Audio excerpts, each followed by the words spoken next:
Hello, hello. It is our post. It is our post Dawntrail stream.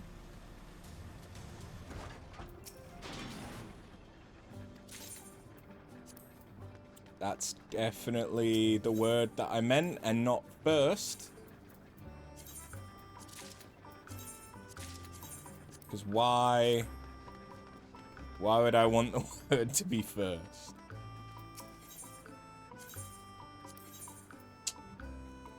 Yeah. I'm not sure what I'm going to unlock at rank 20, which is the last one that I have. All that I know is when I get there, it's going to be good.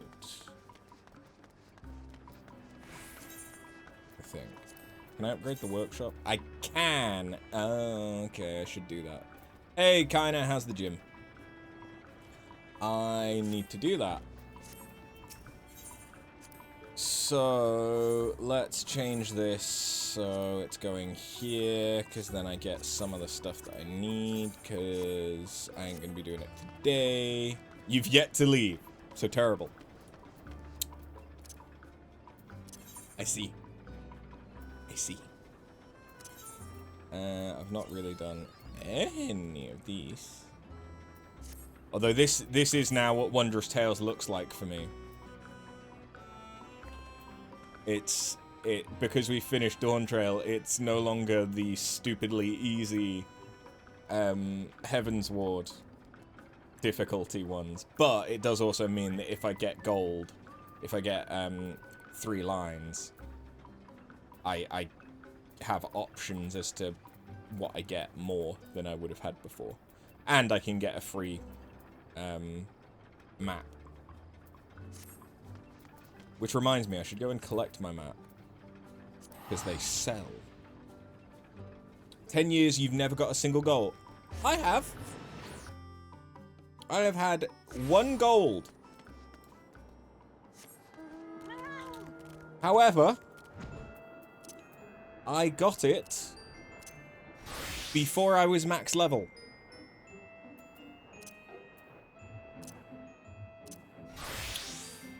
Which meant that I couldn't actually get gold.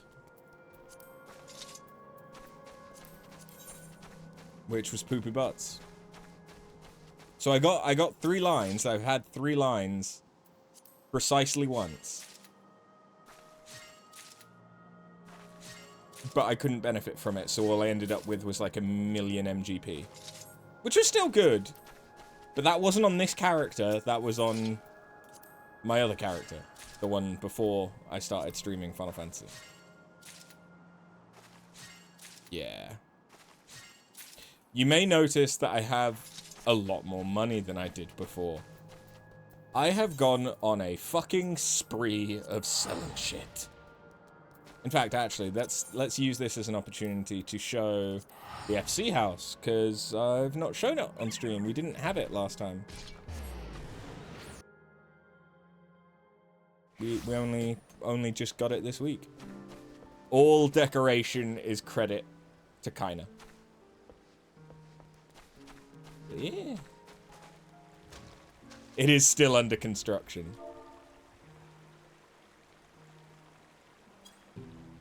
No, is it?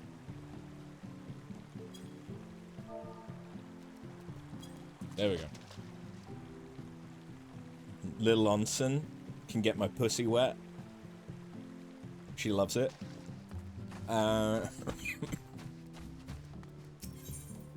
It is very much so still being worked on.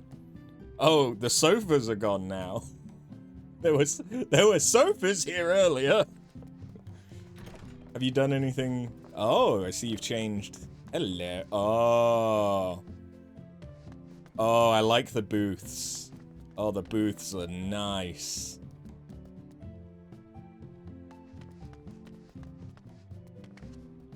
What have you hidden? Oh, okay.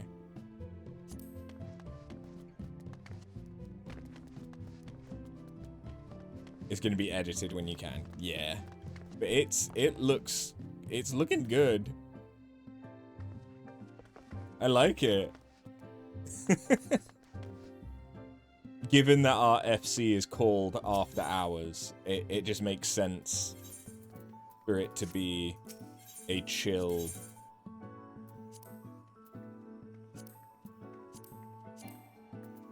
I wanna claim that. There we go. I mean, these are dog shit. They're not really worth doing, but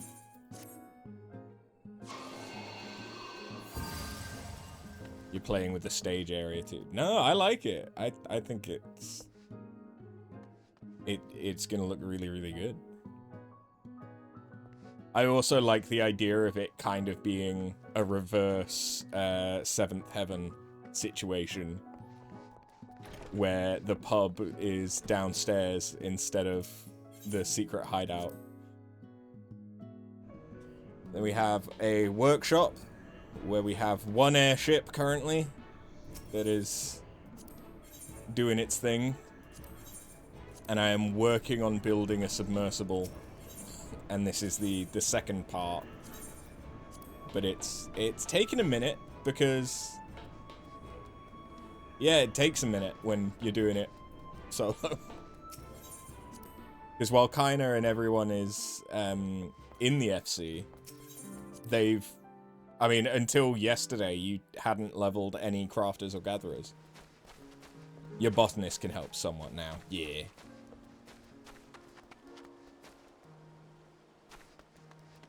So, yeah. Why did I come here? Oh, I came here to...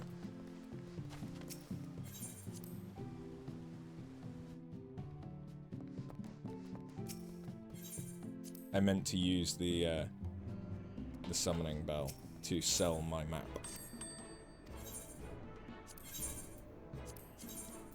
How much is it going for? Nowhere near as good as it was, but still not terrible for something that's free. We can put one inside, yeah. How much do you sell for? Given that I've got 3. It's not much, but it's something. Yeah, because I've been crafting, my my inventory has been quite clogged. It's not been great, I'll be honest. But it is what it is.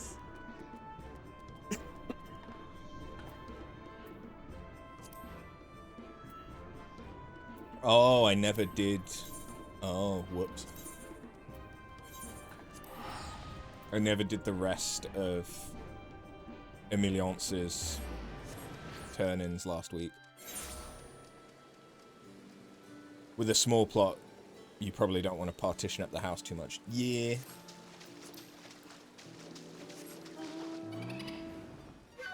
Otherwise, you have to go into first person to see anything. Yeah. No, that is fair.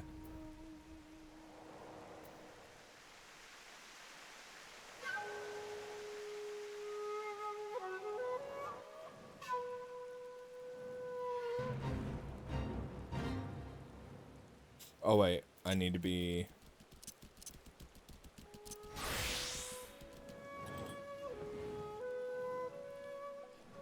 Oh yeah, there is something else that I've done, because I'm a filthy degenerate.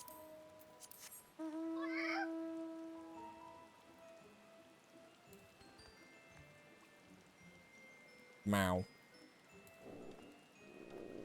Big stretch. Oh, the noise too.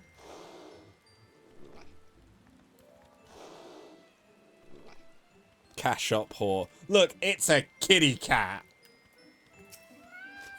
I had to get it, okay? I had to get it.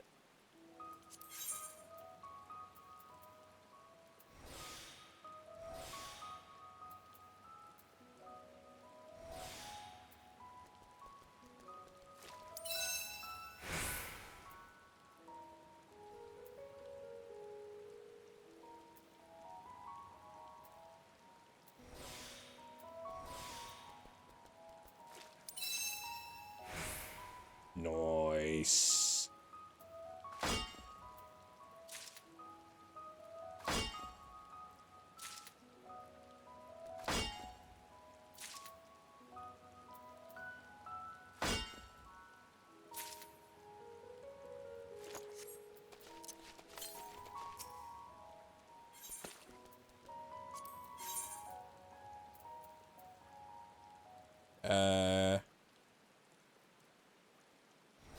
Yeah, now it doesn't really matter so much whether or not I get it.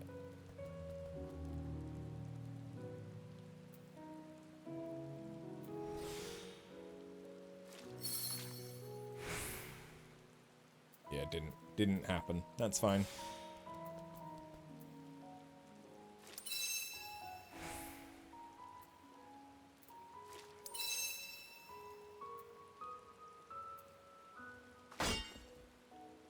You must go to the gym or it ain't happening. Yeah. Yeah, you need to go.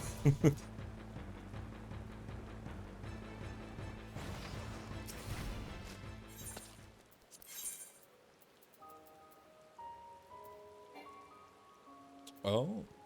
Whoops.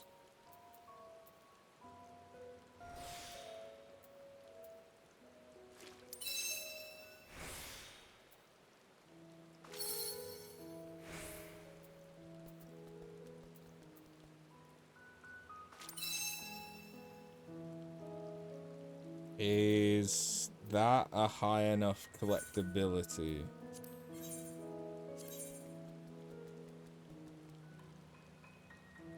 It needs 600 collectability.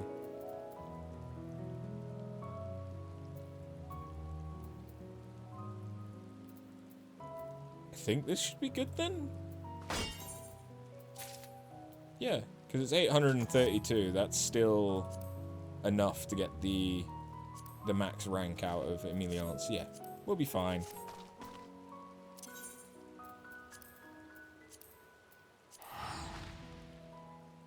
You'll say hello from there too. We'll keep you company, don't worry.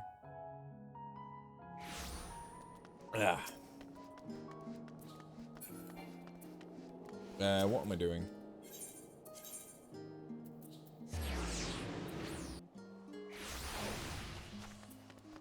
I should get this out of the way in case we can unlock a new one.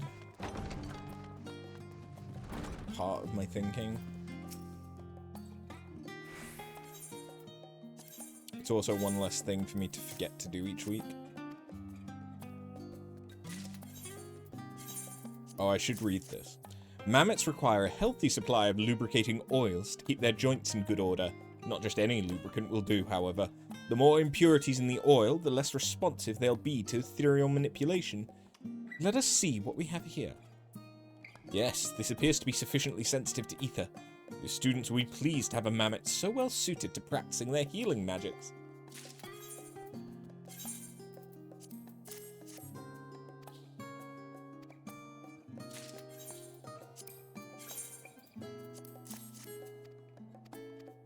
And we've already sold it.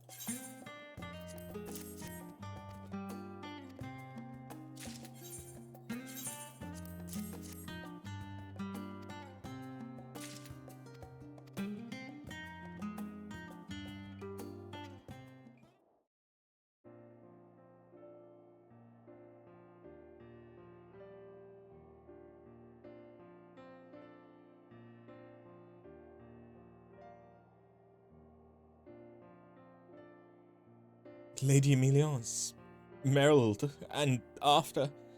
Though my time in Charlian was short, full glad am I that I was able to spend it with you. There are no words with which I can adequately express my gratitude. My, how time flies! Seems like it was only yesterday you first walked through those doors. I will miss you dearly, Mila. I know all too well how your parents must be feeling. I know I've said it many times, but please let me say it once more. Thank you. From the bottom of my heart. Countless students, myself included, never would have been able to study abroad if not for your support. I can scarce imagine how my studies would have turned out had it not been for the amazing resources you and Lady Emiliance prepared. And while I don't quite have something to offer as thanks, I do have something to show you.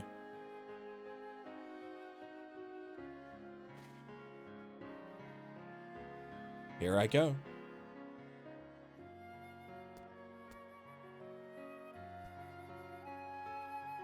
Now collapse, just as I practiced.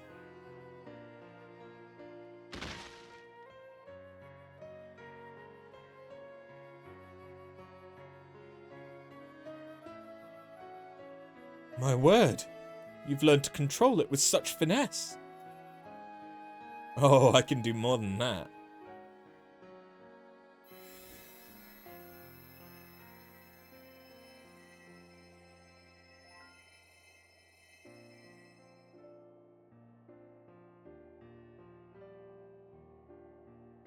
Mila, when did you learn to wield healing magics like that? But that's beside the point. This is the fruit born of your hard work, and I could not be prouder of you. It fills me with such joy to hear you say those words, but I must give credit where credit is due. I have After to thank for all her wonderful supplies, the professors at the studio for their patient instruction, and you most of all, Lady Emiliance, always believing in me.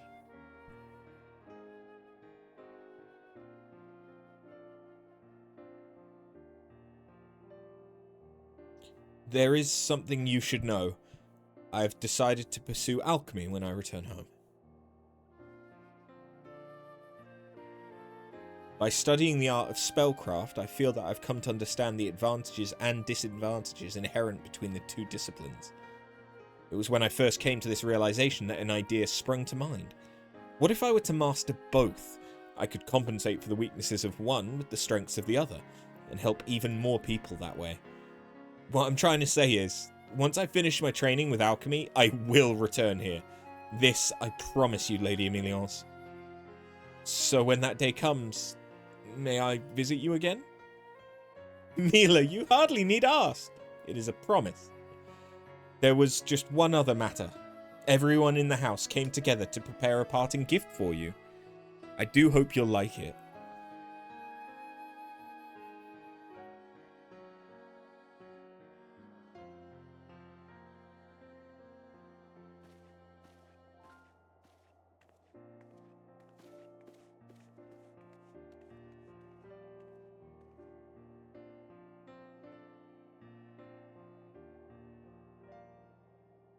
Ooh. Snazzy. Gods, these clothes! They're so beautiful I could cry! Thank you, thank you, thank you! As a master artisan, what do you think? Do they suit me? I am thrilled, if not a touch relieved, that you like it. I pray it serves as a lasting reminder of your time here. Oh, I could never forget anything about this place. Not the people I've met, nor the memories I've made. All of it I will treasure forever.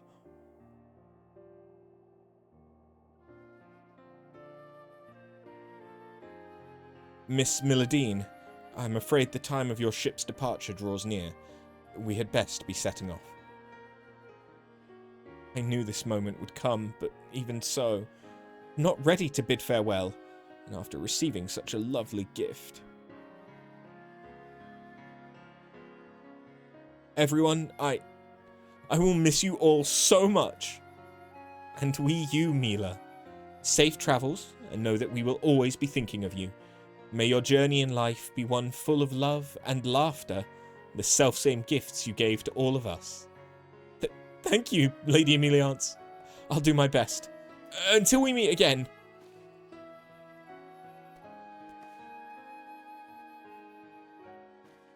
Because is that the Neo-ish Guardian set, or is that a unique set?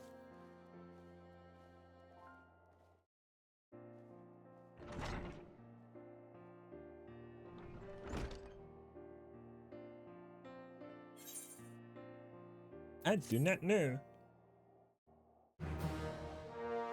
Honorary Scion of House Leveleur. Through your efforts, the academic homestead program in Old Charlian was a resounding success. It seems, however, that Emiliance has a new favour to ask of you.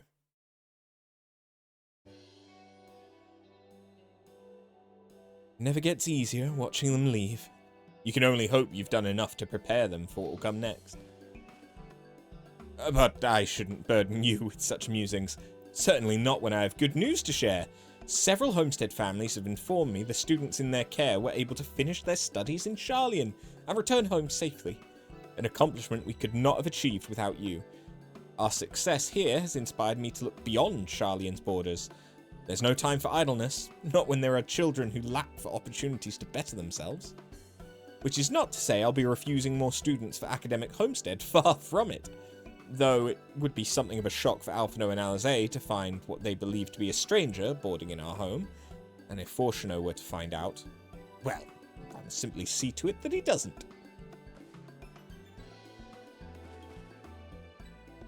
Now, before I forget, I do hope you liked the attire we made for Mila, because I have another set being prepared for you as we speak. Naturally, we needed to finish hers first, but yours will be ready shortly. While we're on the subject of dress, I would ask a favour of you, but please, not a word of this to anyone. If you happen upon any garments you think may suit me in your travels, I should like to borrow them, if only for a short while, and if they would put Fortuno to blush, all the better.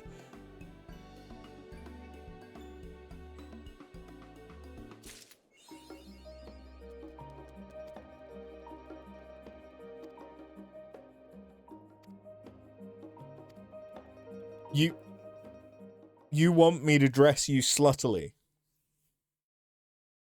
I mean, I can do it. That's not a problem, but... Thank you, not only for procuring supplies, but for believing in my vision. After everything I've heard of your grand adventures with Alphino and Alizé, never in my wildest dreams did I believe we might find ourselves working together, but I could not have asked for a better partner.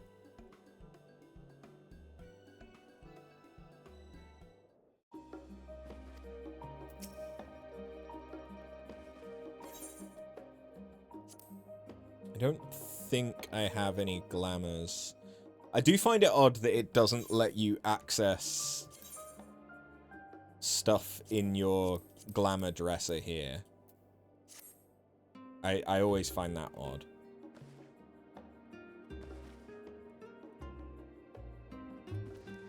Is this in order to get... Yeah, okay, let's do this then.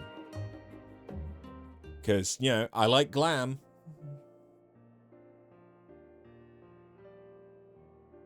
Madam Bunn, it is a pleasant surprise to see you, and as ever, your timing is impeccable. Lady Méliance has entrusted me with a gift for you, a set of attire she would hoped would be to your liking.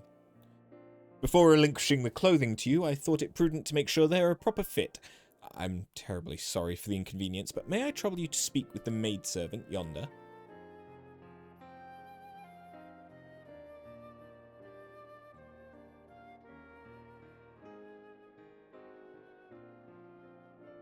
The gift is, of course, a token of Lady Méliance's appreciation for your deeds.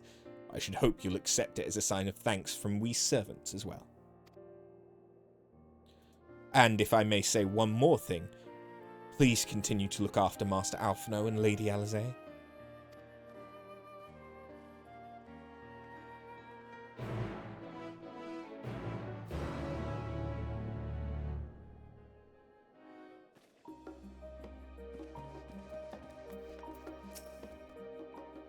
Greetings, I have your attire here. Lady Méliance has a sharp eye for measurements, but please, allow me to confirm no other adjustments are needed. You checking me out?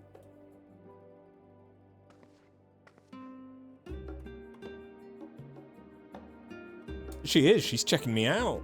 Yes, the shoulders should fit nicely, and the length of the sleeves should not prove to be an issue either. In other words, perfect. With that, I believe I've taken up quite enough of your time. On behalf of all the staff here at House Le Velour, I wish you safe travels. I don't really understand why we couldn't have just gotten that from Méliance. I'm guessing it was perhaps from a different patch.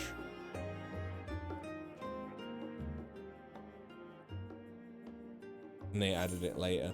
I just realized I haven't opened the thing. Oh, I can give you boots. You can have booties. They look dog shit. But you can have it. The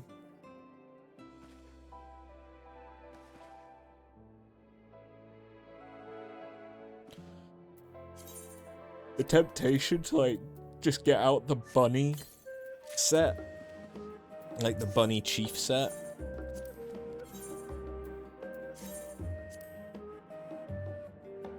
And just have... I mean, that would definitely make Fortuno blush, right?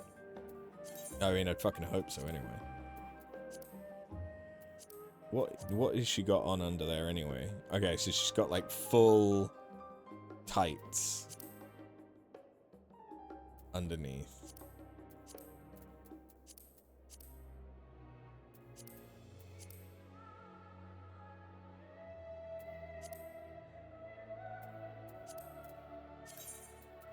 Honestly, that's kind of cute as well.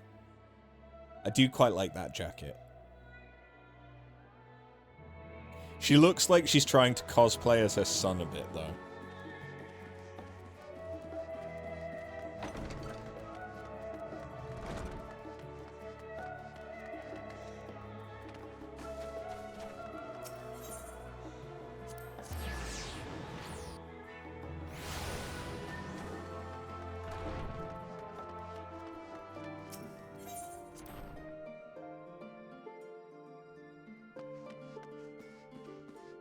Wait, wrong one.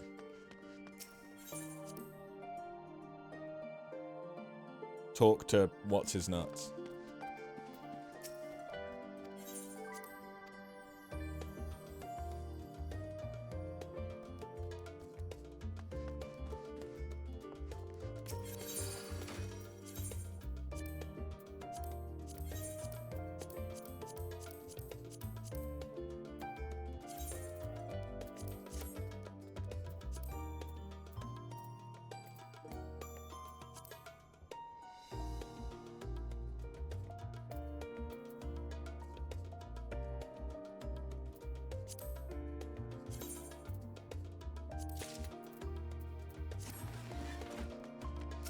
Oh, I'm doing it.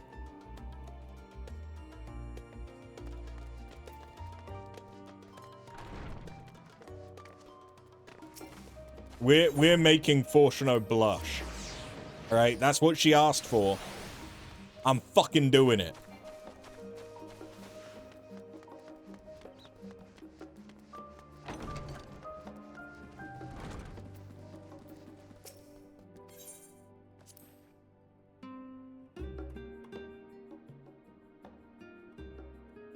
That's right, we're gonna take you from tomboy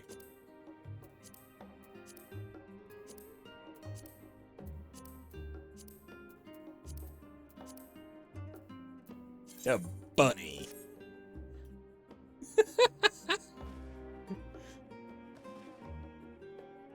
She's so happy about it too. Look, see, now you could be my mom. Alright, that's all I wanted. Okay, Mom.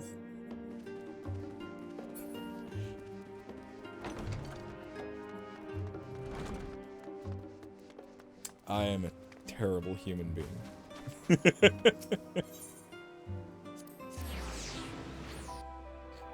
Disrespecting. Can you just imagine the twins' reaction to coming home and finding their mom in like a gold saucer bunny outfit?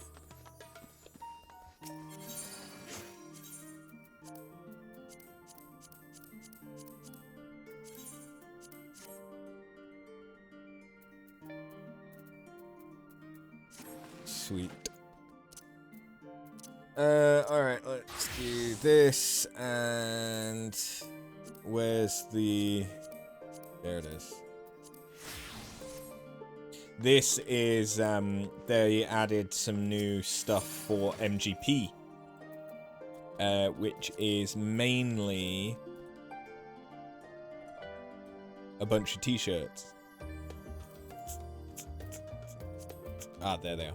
Yeah, it's mainly a bunch of t-shirts, but there's like oversized ones that you can, as a female character, you can kind of wear like a shirt dress, which is cute.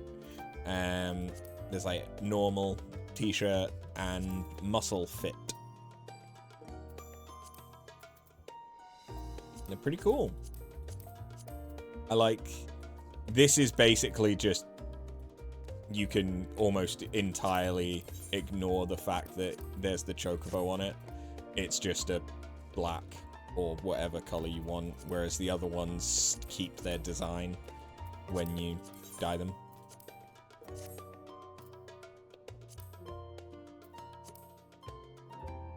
Yeah, it's cool. I like it.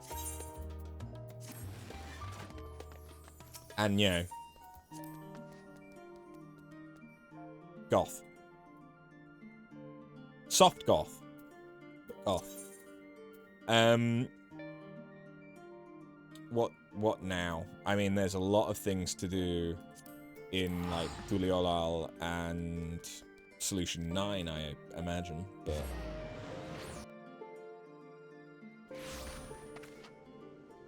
I don't know what they're going to be.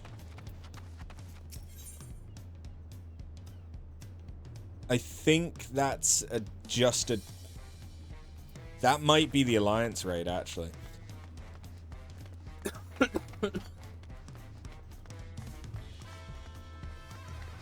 Only thing I know about the Alliance raid is that it is Final Fantasy XII related. I think that's a dungeon. I think you're a Allied Society.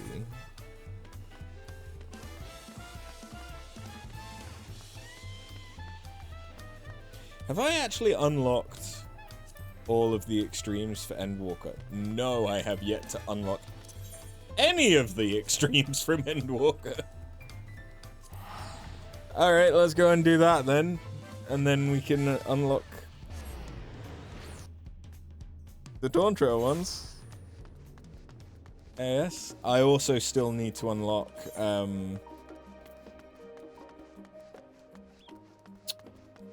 Cosmic Exploration.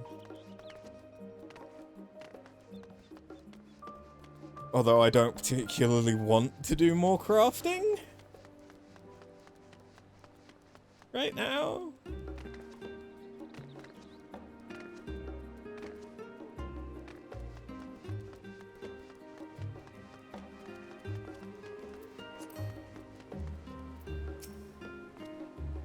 Greetings, my friend.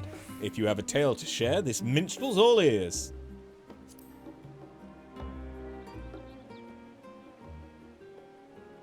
Oh, what manner of thrilling adventure might this be?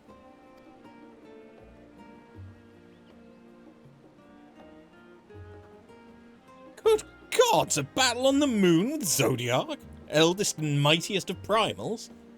I pride myself on my imagination, but your feats transcend all my mind could possibly conceive. Against all odds, you struck down the puissant being, yet triumph quickly turned to tragedy. The Zodiac's fall proved to be the trigger for the final days.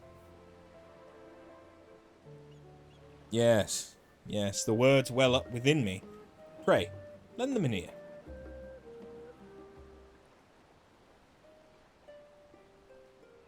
Born of ancient men, a divinity was freed.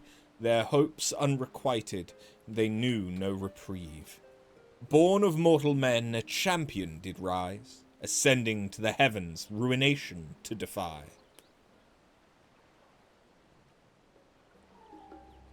That the ancients should sacrifice half their number to save the star. The strength of their resolve makes me tremble in admiration. Even as it saddens me to think that one of their own would seek to lay it all to waste, so deep was his despair. Not having lived their lives, I feel decidedly unworthy to speak of their hearts. Better that the whole truth remain with you, and you alone. Let it suffice for me to honor a fragment of their hopes and dreams in song, that their lives and sacrifice may ever be remembered.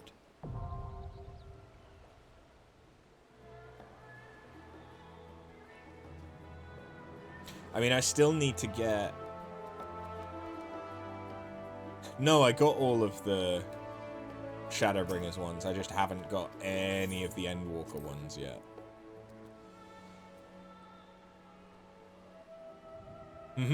This promises to be a most rousing adventure.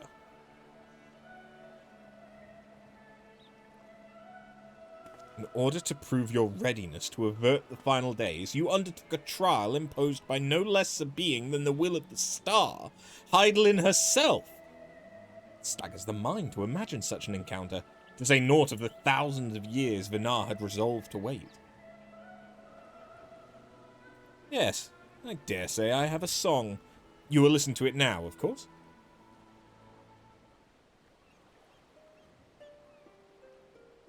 Though eons apart, two kindred souls met. Apart they would walk, all life to protect. Eons thence their paths would converge, as goddess and mortal to silence the dirge.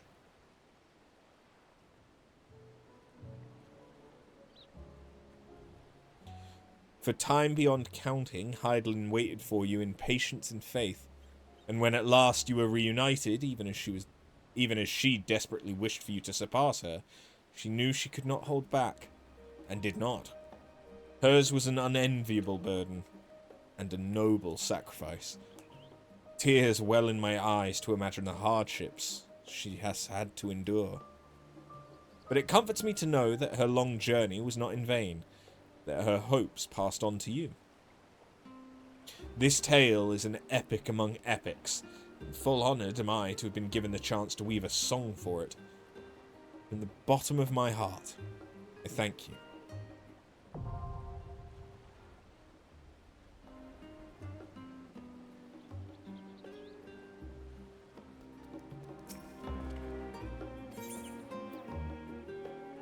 Hello. A battle at the edge of existence, you say? Against a fearsome being known as the Endsinger? Goes without saying, I should like to hear about this. Pray, recount to me the tale of your mission from beginning to end.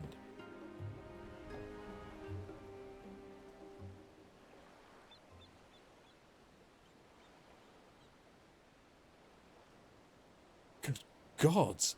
I'd known about the chaos of the final days, but never could I have imagined the events that brought them about. I do wonder, though, where might this Ultima Thule be located? I mean, you could go there, if you want. Unless you misunderstand, I speak not of its physical location. If we wish to know that, I dare say we could have the coordinates from the Leporits. Nay, my friend, what I speak of, rather, is its essence. According to your description, it is a space where emotions dictate reality. It seems to me that in such a place it would be nigh impossible to draw a line between what is real and what is felt.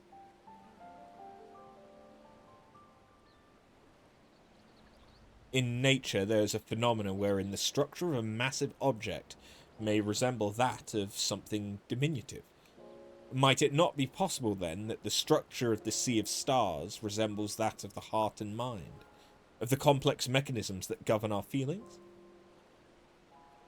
On the assumption that it is so, I am led to wonder, what was the true nature of the Endsinger? What was it exactly that you defied at the edge of existence?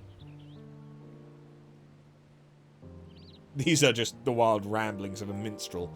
Pray, do not lose sleep over it. Still, I must say that the idea of an entity that hoards despair has quite roused my imagination.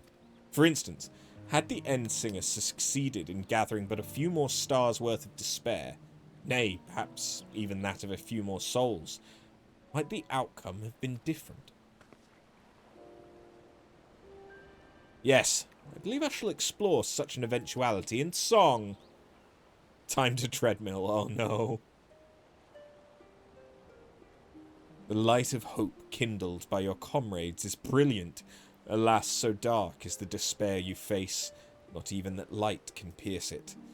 An inexorable verse of oblivion performed at the farthest reaches of existence. I shall name it the Endsinger's Aria.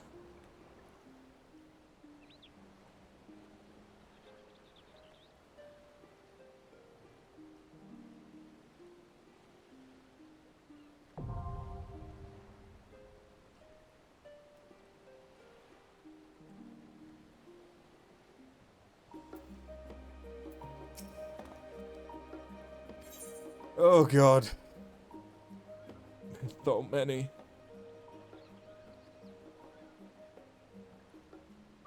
Good god, it's a battle in the void! Certainly wasted no time seeking out newfound adventure. By all means, regale me with the thrilling details.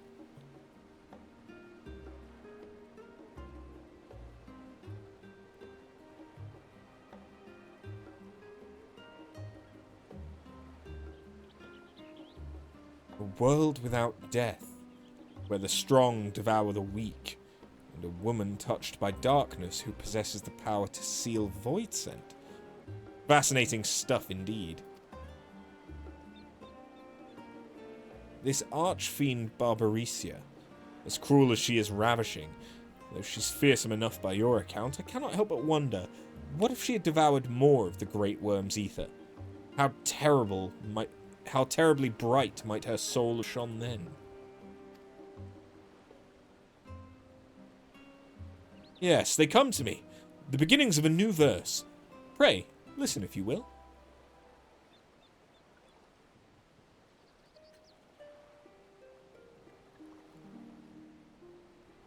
In armor black from shadowed lair, the knight with steely voice declared, a dragon's freedom he did steal, victory in his crusade to seal.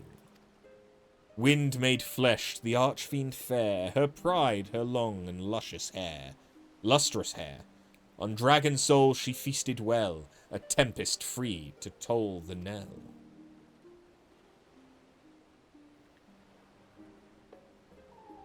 Fighting to devour, devouring to fight? Should the day come when this wheel is broken, would Avoidant greet her end with a wail of anguish? Or would she heave a sigh of relief? Whichever it may be, 'tis ironic to think that a soul who had sought freedom, and for so long, should end up being imprisoned in cold crystal. Thus I would sing of that final battle, for in that lightless world, 'tis in such a moment, I believe, their lives shine the brightest.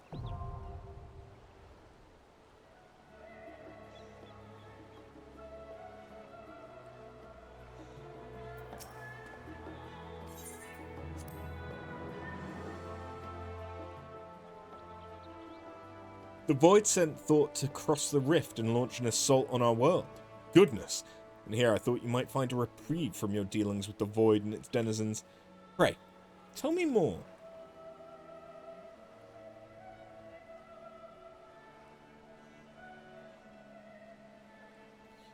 I see. Theirs was a world bereft of true death, so they sought its release in ours. Most curious impetus to take action, would you not agree?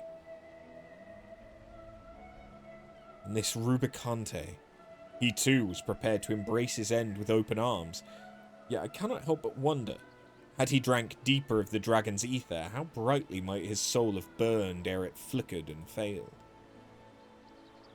I do believe this quandary has inspired the makings of a new verse, if you might lend me your ear a moment.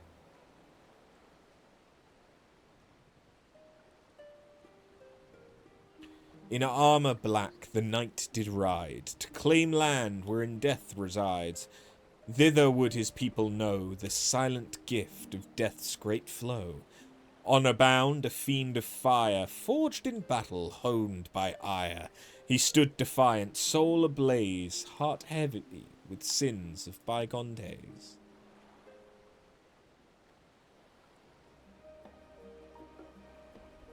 In another life, one might say he had the heart of a true hero, a heart broken, perhaps, by the bitter truth that the void could not be saved without sacrifice. Yet he was willing to offer up his soul to become a monster, dying to uphold his ideals. A heroic sacrifice in his eyes, no doubt. The circumstances of his death aside, I believe such a noble soul is worthy of remembrance and song, that people may look back on the man that he was, rather than the beast he became.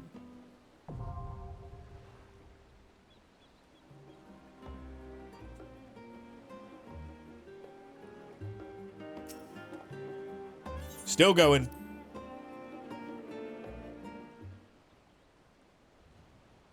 And the knight clad in armour black. Pray, tell me of your encounter with him beyond the veil.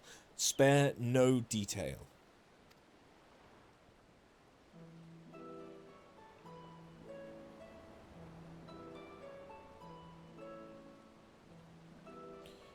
So the true motive for his crusade was the salvation of his brethren.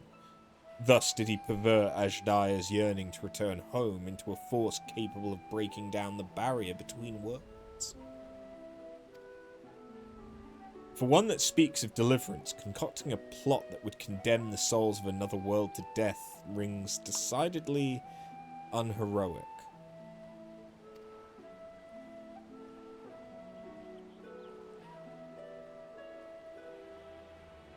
Nonetheless, I feel inspired with a new verse. Pray, lend me your ears.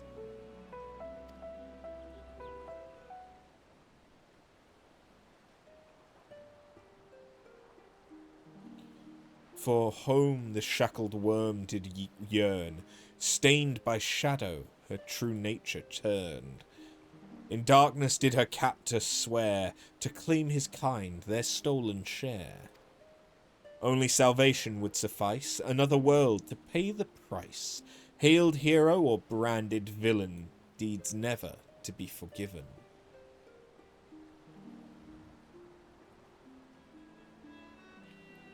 What could have driven him to such ends?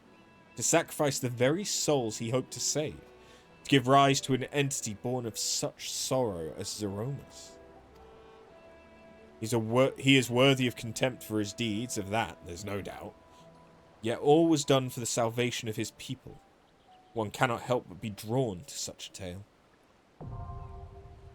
Such a poet. You'd fucking hope so.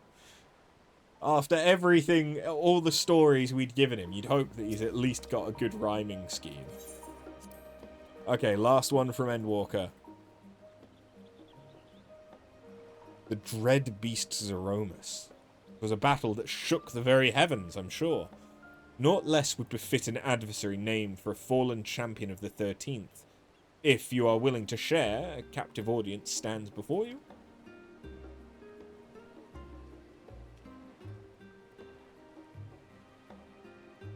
Oh, so you countered baleful dark with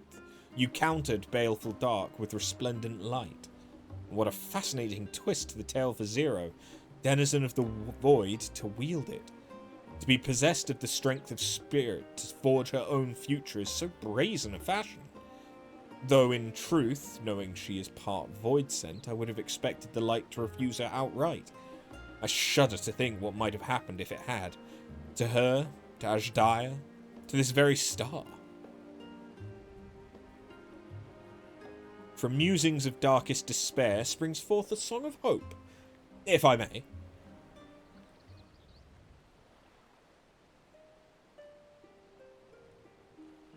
From dregs of dark did Zeromus rise, to claim the flesh of worm as its guise.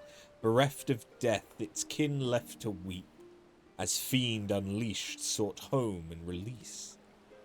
From selfsame shade did rise a dark night, a void-kissed child now graced by the light. 'Twas she who dared to defy her fate, and by her hand damnation's wheel break.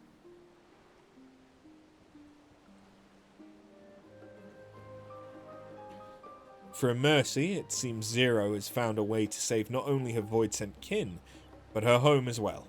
And while Golbez may have committed terrible deeds, that he yet lives means that he may yet do good. The nigh fathomless darkness of Zeromus contained within the Memoria crystal shall pave a path of newfound hope. An arduous path, to be sure, but one they shall walk together, and at journey's end I pray the 13th will flourish with life once more. Yeah.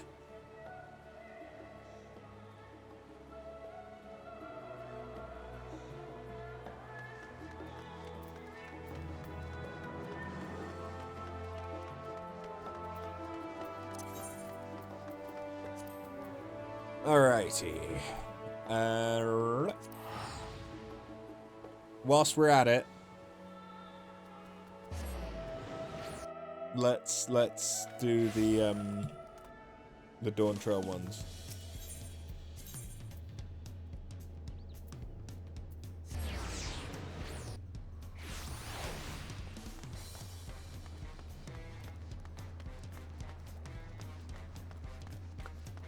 And then we should probably...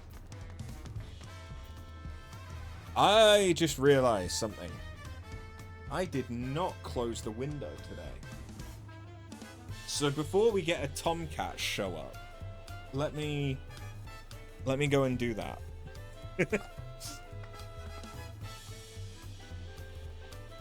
14's music better bop than gym music. Yeah.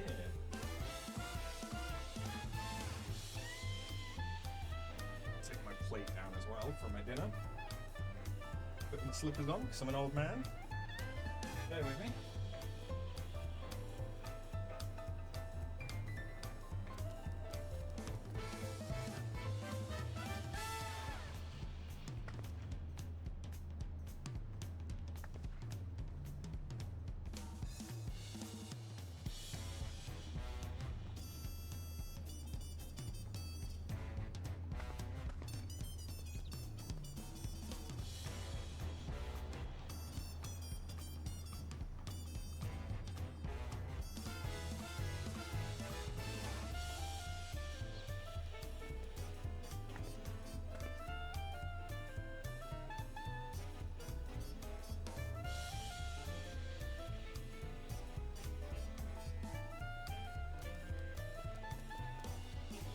Okay, I have either prevented a tomcat from coming into the house, or I have locked them in the house with Nyx.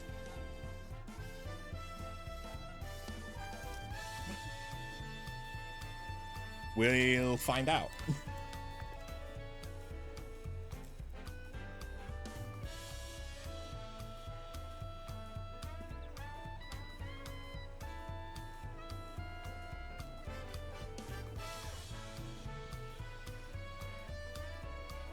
I chipped my filling.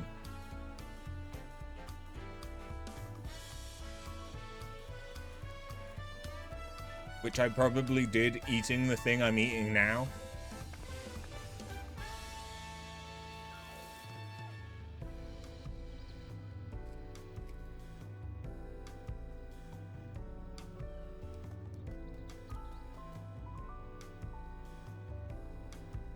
Yeah. So the filling hasn't come out. It is one of the teeth that I've had a root canal on, because of course it fucking is. The filling hasn't come out, but part of the work that they did on that tooth was they like rebuilt one of the walls after the root canal, because I was kind of only left with half a tooth.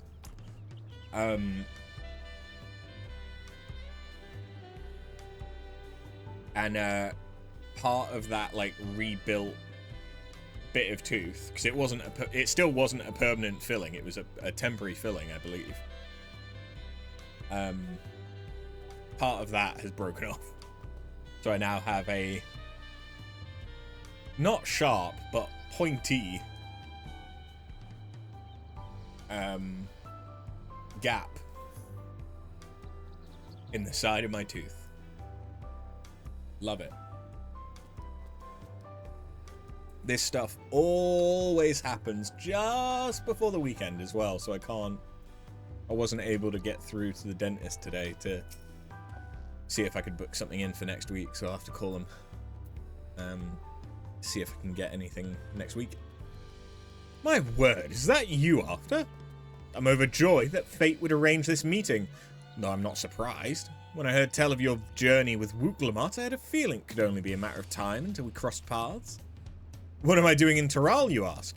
Why, I'm come in search of the usual and fantastic stories that I may weave into songs, to spin tales that will enchant crowds the world over. And this land has proven to be a treasure trove of folk tales and legends unlike any that can be found across the sea. I've set each and every one to memory, and my head is swimming with new verses. And yet, for all the myths newly added to my repertoire, I still yearn for tales of newfound adventures. Tales involving parties that yet live. Preferably recounted by someone with first-hand experience. That was a bit of an abrupt change in the music, wasn't it?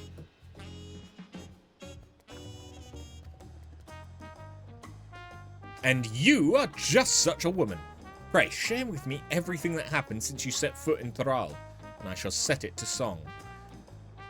Every trial you endured during the Rite of Succession, every blood-curdling moment of your assault upon the levin-shrouded dome. I beg you, spare no detail. Your words will lend texture to my melodies and substance to my lyrics. Oh, I have a feeling my most memorable work's coming soon. Of course, I understand you may not have the time at present. I shall be here for a while yet, polishing my prose to a mirror sheen. Simply come to me when you have a story to share, and I shall listen in rapt attention. Have you come here to share a heroic yarn with me? Please, do go on. You have my attention.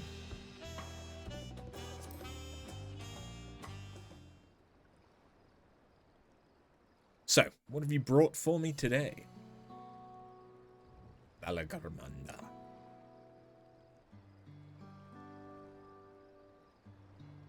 We did battle with Valagarmanda, the Thrall Vidral of legend, dubbed the Sky Ruin who ruled the heavens by beak and talon.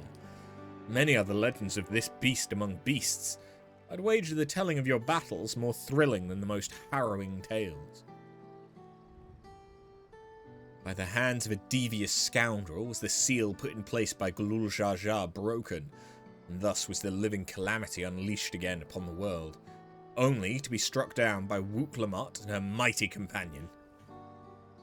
This glimpse into the events of the Rite of Succession shall provide me with more than enough inspiration for my next song. Thank you for sharing it with me. By the by, do you know the meaning of the term Thrall Vidral? In the language of the Mamul-Jar, it means that which clings to the earth, a fitting description for beings powerful enough to claim an entire continent as their territory, and Valagarmanda was said to be the most formidable among them. Though you emerged victorious, the fiend was but recently roused from slumber. What do you suppose would have happened had Valagarmanda been given sufficient time to reclaim its strength? Such questions are why we have imaginations, yes? Imagine I shall. The mightiest heroes of Aetheris matched against the full fury of Valagarmanda. A story for the ages.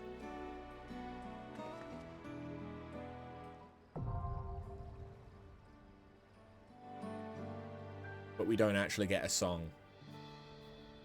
Sad.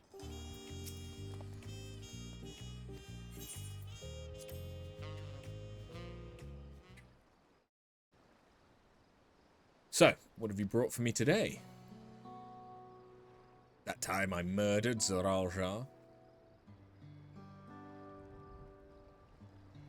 Ah, the final moments of the former Dawn Servant's firstborn. His story gives rise to a complex mixture of emotions. It would be insulting to call it something so trite as an adventurer's tale. As the only true son of Glul Jar Jar, he doubtless felt a heavy burden of responsibility to be deemed worthy of succeeding his father. This weight was likely made all the more stifling by the fact he had but one head. And so he sought great power to make up for his perceived shortcomings. Yet he could never quite live up to the expectations he set for himself, and in his blind pursuit he stepped upon a crooked path. For 30 long years did he keep company with anger in that dome, yet no amount of anguish can justify the countless lives he stole. You know what I believe?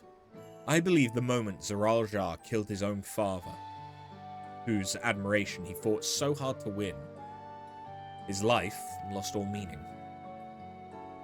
His sins cannot be forgiven, 'tis true, yet his story is a tragic one, and I suspect each of us can see parts of ourselves reflected within it.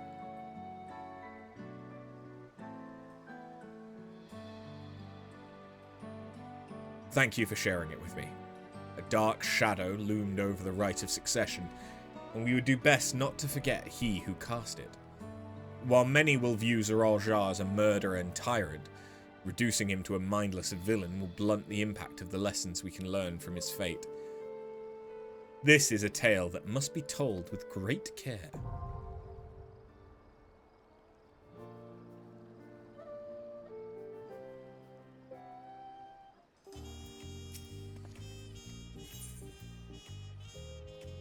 Oh, I just realized that one's the chaotic. Oh god. Yeah, I can do that now.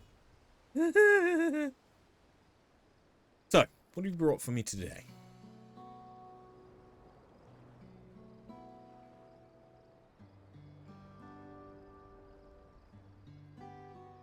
Trials and tribulations of Queen Sphene, who was confronted with many a difficult decision as she sought to protect the citizens of her nation, Alexandria.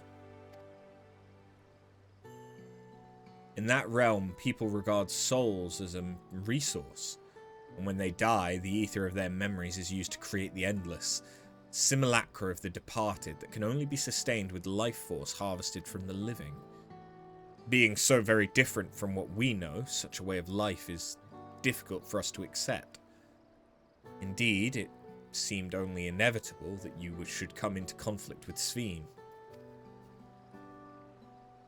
She herself was not among the living, but an entity brought forth to fulfill a certain objective, and therein, I believe, lay the root of this tale's tragedy. Recreated from the noblest of souls though she was helpless to defy the purpose to which she had been bound, protecting the endless no matter the cost. Thus did she continue on her destructive path, though she knew it led only to a dead end.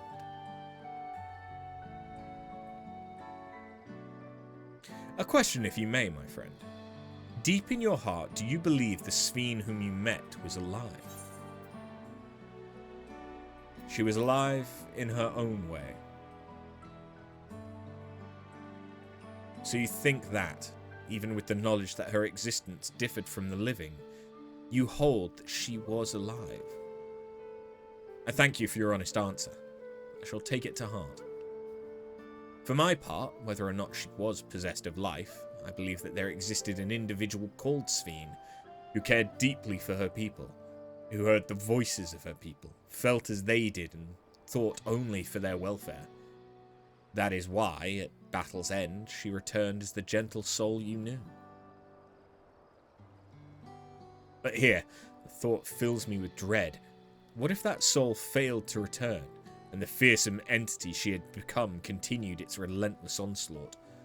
Might it have succeeded in its objective, and plundered life force from other realities at the cost of untold destruction? Of such a possibility shall I sing, that we might give thanks for the path we were mercifully spared.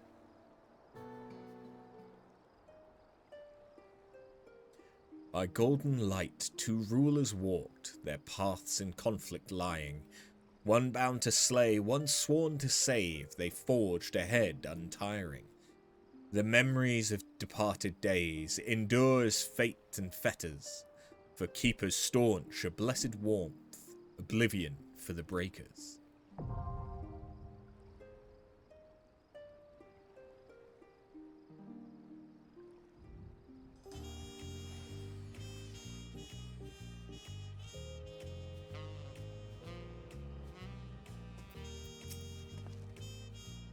Have you come here to share a heroic yarn? Yes. Chaotic Alliance raids pit up to 24 adventurers against a fearsome foe who has been made even more powerful than before.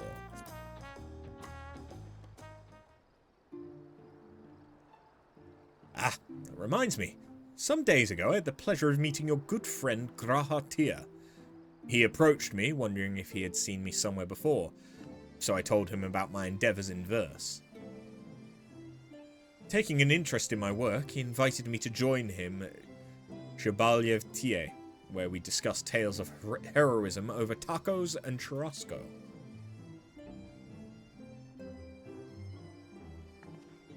Okay. 'Twas then that he shared a story that is especially close to his heart. The Fellowship of Noah's foray into the Crystal Tower. You played a vital role in it, did you not? Together with more than a score of your fellows, you triumphed over numerous formidable foes to secure the structure. How do you recall the experience, pray? As adventurers typically work in small groups, I dare say it felt quite different to be part of a large contingent. I just played it by ear.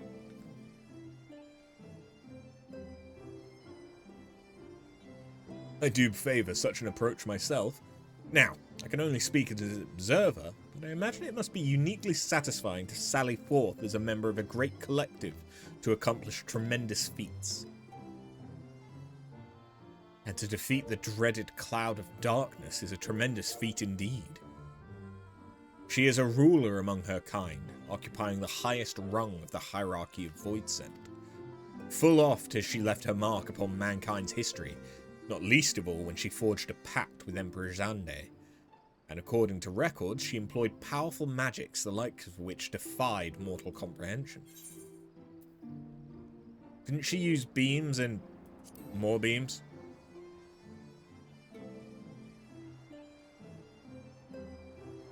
It may well be that you saw merely one aspect of the Cloud of Darkness. As I understand it, Voidsent are changeable beings, their forms dependent on factors such as the ether at their disposal. Another time, and you may have faced a somewhat different foe. It is an intriguing possibility to consider, would you not agree?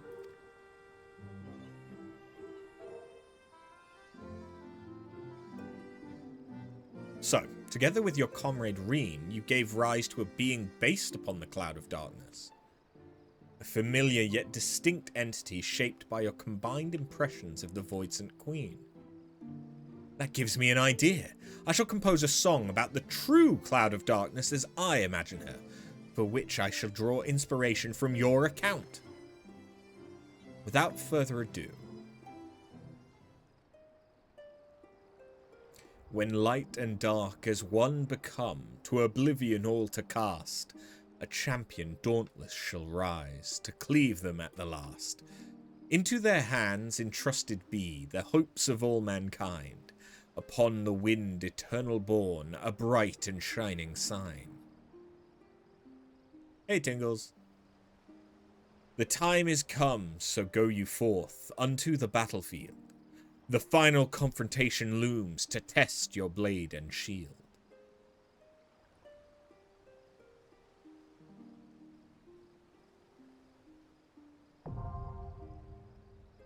Sweet. Yeah, we ain't diving into that without doing some preparation, like for Baldessian Arsenal or DRS Savage. Or just DRS. Delbrum Regine Savage. Though it may pale in comparison to facing the Cloud of Darkness, it gave me great satisfaction to compose these verses, and should they give you satisfaction as well, then naught would please me more.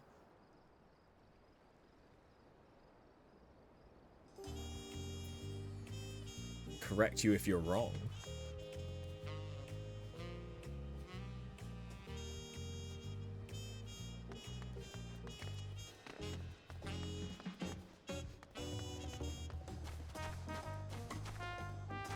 But isn't that character supposed to be Yoshi P? I believe yes.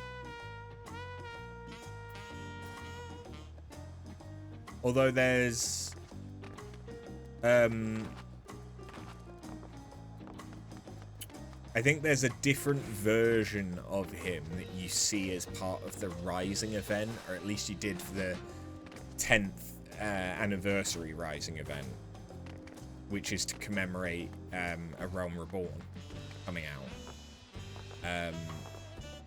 where it is legitimately Yoshi P. Like, it isn't a character that is based on Yoshi P. No, it is Yoshi P talking to you through a character. Which is kind of nice.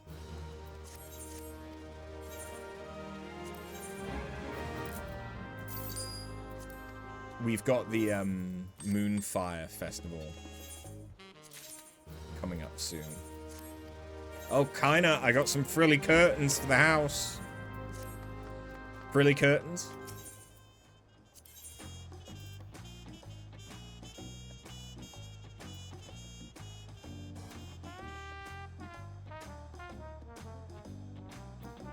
We shall see. Oh god. I need to do a bunch more.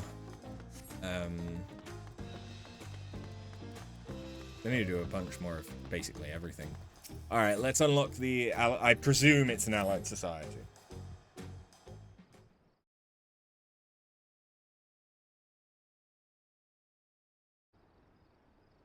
So... Maybe meeting her won't be so easy after all. Pablo said she'd be around here somewhere, though. So...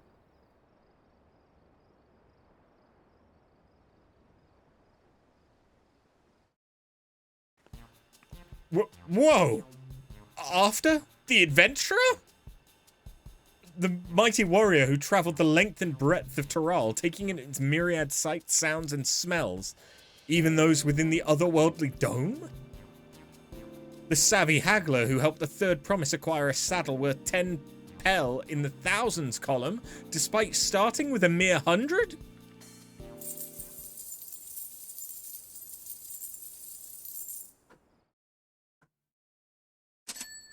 My inner abacus is clacking away. You're the missing piece I've been looking for. The missing piece of my brand new enterprise, that is. Sorry about that. Got a little carried away. I'm just so happy to finally meet you. I'm Liplu. Or Liplu. Yeah, Liplu? Liplu? A merchant. Until recently, my business was bedclothes, all woven from the finest alpaca wool. My dear friend Mablu told me all about you. I hear you gave her the nudge she needed to embark upon her journey as a peddler. Can't begin to thank you enough. But I'll get straight to the point. I have a proposal for you today. How would you like to become a special advisor for a trailblazing tourism venture? I call it the Torali Travel Agency.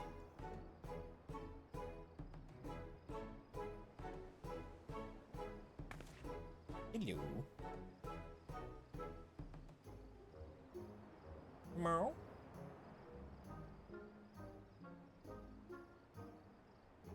Meow.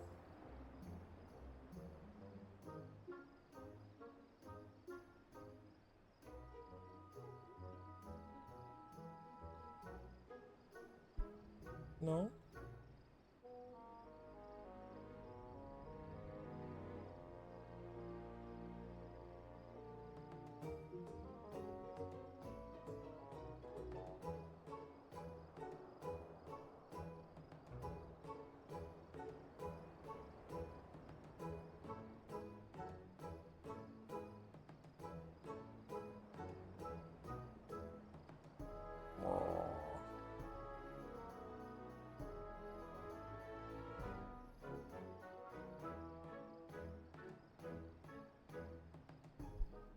I'm surprised you're letting me do this, to be honest.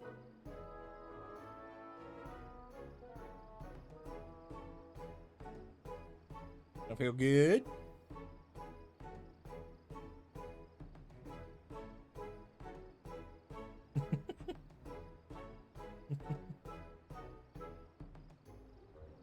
You're purring, so it must feel good. Okay. Oh.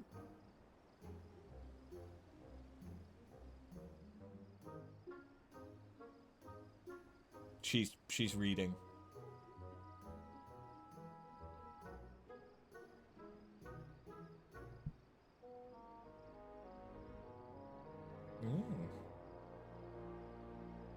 I'm glad that you don't hate me.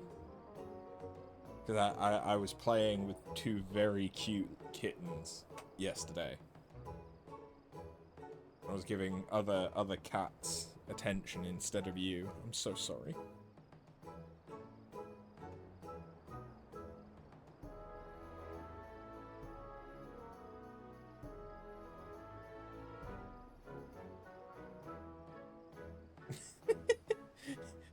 She's sinking into my leg slowly. This is the longest that you've stayed and let me just aggressively fuss you after picking you up.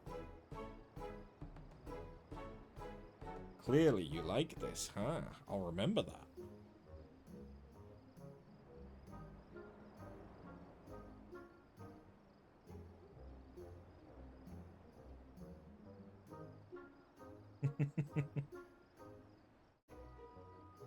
completely derailed the stream, of course. And it does look a bit weird when you can't see her tail or anything. There is still a cat here, I promise. Okay? That isn't mine.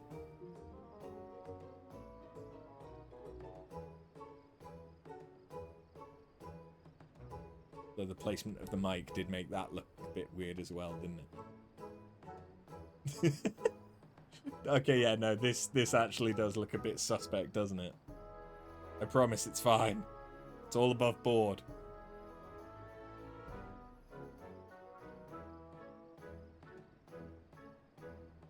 That's not a nipple, baby. That's a finger.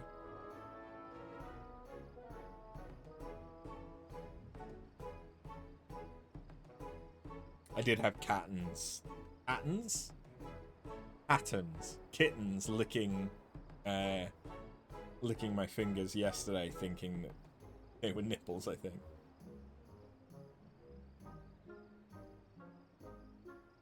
Because I went and visited some friends, and basically we were doing like a come dine with me thing where they were some of the people that I hosted for a dinner party a month or two back. So it was their turn to host this time, and they'd just gotten 2 kittens a week ago. It was very cute. Okay, you're gonna be good. You have absolutely covered me in hair. Absolutely covered me.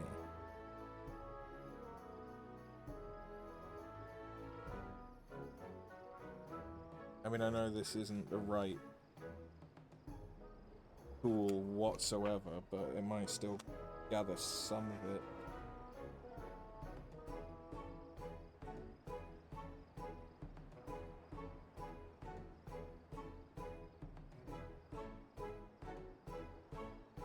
It's not done a great job, but it is better than it was.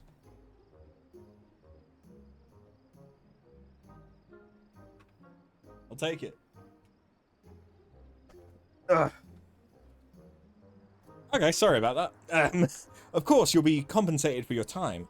You'll also be the first in line for all kinds of treats and trinkets, not to mention a wealth of exciting experiences. You don't have to answer right away, but if any of this has roused your interest, come and visit me in Okhanu. We can go over the finer details there. I'll be waiting for you, along with the rest of my associates.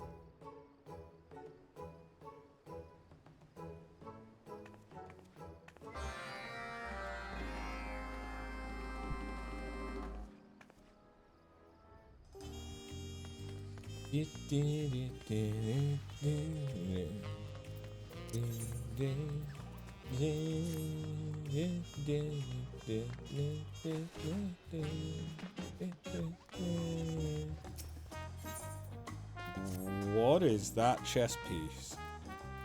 What is that chess piece?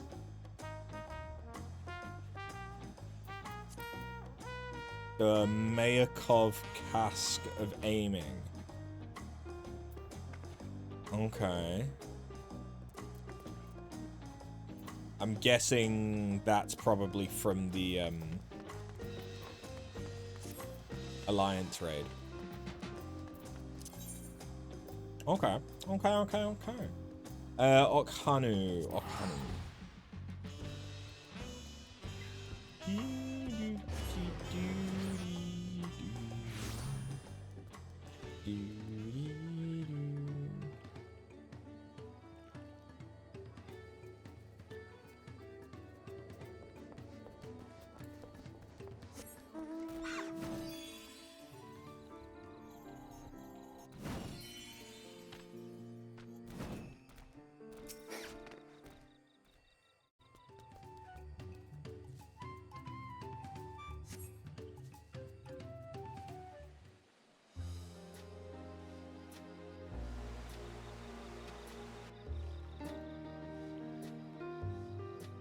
Clearly they're doing a lot better after holding Ikihana.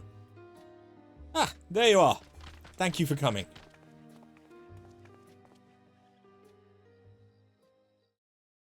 Right, here goes. Ohokali! Welcome to Kozama Uka!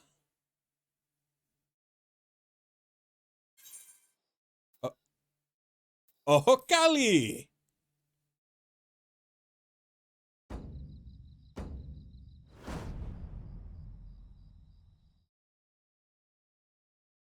You've mastered the Hanu Hanu greeting.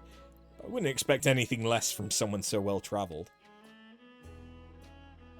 Allow me to introduce myself again. I'm Leaplu, the founder of the Thrali travel agency. With me are my brother, Yubli, and my Hanu Hanu associates. We'll be happy to explain the ins and outs of our budding enterprise. You were there for the Ascension ceremony, weren't you? Yes. Why are we remembering her like she's dead?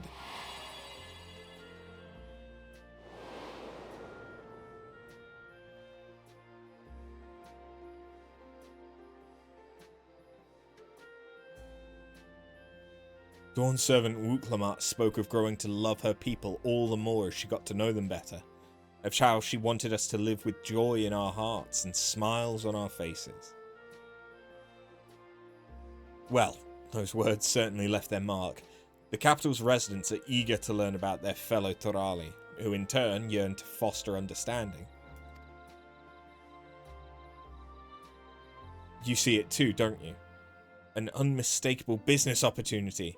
Well, that's precisely where the Thrali travel agency comes in. We'll answer that burgeoning demand. Our goal is to help revitalise this community as it attempts to rebuild after the Great Storm. Promoting Kozama Uka as a tourist destination will provide a much-needed source of income for the region, and with it, all the benefits that follow. Of course, we wouldn't be having this conversation had we not consulted the Hanu beforehand. After much discussion, they kindly agreed to set aside a tract of land by Dock Poga for development. And would you believe it, the villagers are flocking to join our staff. As Leaplu said, the people are eager to learn about their fellow Thrali, and we Hanu are eager to share our custom with them. Much as when you helped us to revive Ihihana, we hope to welcome many outsiders into our home, that we may know each other better and enjoy each other's company. And what better way to do so than to support this tourism initiative?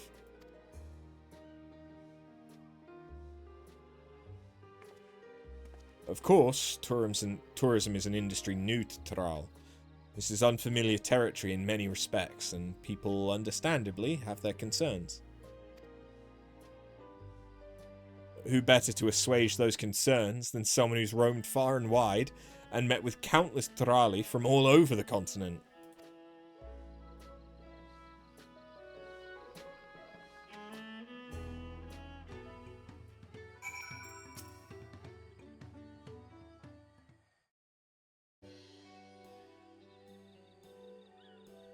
The core of our business is providing accommodations and guided tours for the local area. As we speak, Wook Evu's putting his shipwright skills to use, heading up construction for our base of operations by Dock Poga. From sourcing foodstuffs to souvenirs and everything in between, we're working hand in glove with the good people of Okhanu to make sure this venture benefits everyone involved. Still, there are a few things I'm worried about. The guided tours, for example. Visitors will journey here after making a reservation at our office in Tuliolal, and we'll have to guarantee their safety every step of the way. After all, we can't expect our customers to handle themselves like you can. And that leads us neatly back to my proposition. So how about it? Can we count on your help as a special advisor while the travel agency finds its feet? Once propositioned, who am I to refuse? Consider yourselves advised. Specially!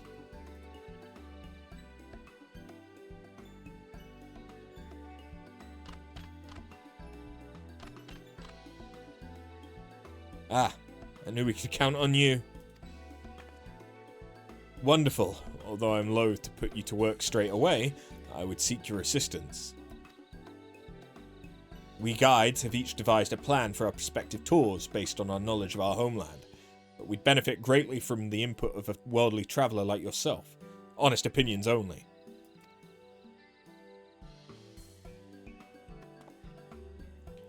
Liplu, perhaps you could accompany after and appraise the tours as well? I'll stay behind and oversee construction with Wukivu. Fine idea. Guides, please wait in your respective tour locations. I'll take after to each of you in turn.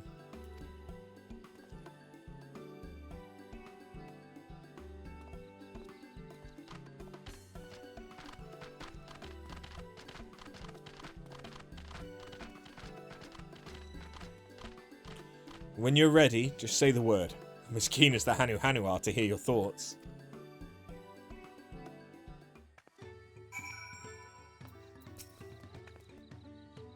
All set? Now then, our 3 guides have planned 3 unique tours, so we'll speak with them one at a time before proceeding to the next. We'll start by paying a visit to Genu Hanu in the Fields of Gold, who I'm told wishes to showcase local industry with a focus on the village and reed fields. Let's go!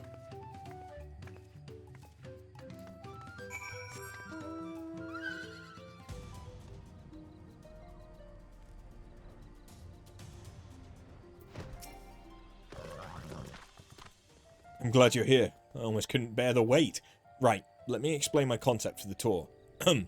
First and foremost, I see this as a chance for our customers to understand we Hanu, and we're better to learn than right here among our reed fields. After all, reeds are at the very heart of our culture. Just cast your gaze across these lush fields and you'll get a sense of what defines us. But that's enough about my thoughts. What do you think? I should like to believe this is a place those not of the Hanu can also appreciate, but I think visitors will take a keen interest in the reed fields. Perhaps reeds shouldn't be the sole focus. They'll be out of harm's reach at the very least. Perhaps reeds shouldn't be the sole focus. The tour should absolutely involve the reeds, but as After suggests, I think visitors will want to learn about other aspects of Hanu culture too. Perhaps giving them a tour of local settlements will serve as a worthy introduction to your traditions. Yes, I think the plan's coming along nicely.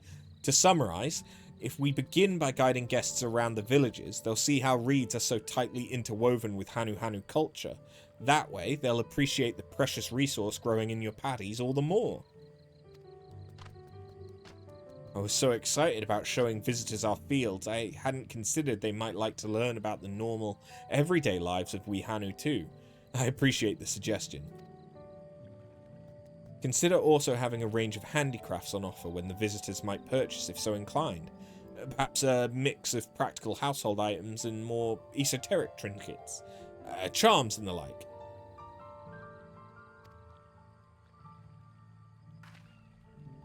Alright, let's head for Breath Between next. Zeli Hali's proposed a walking tour of the river and ought to be waiting for us there.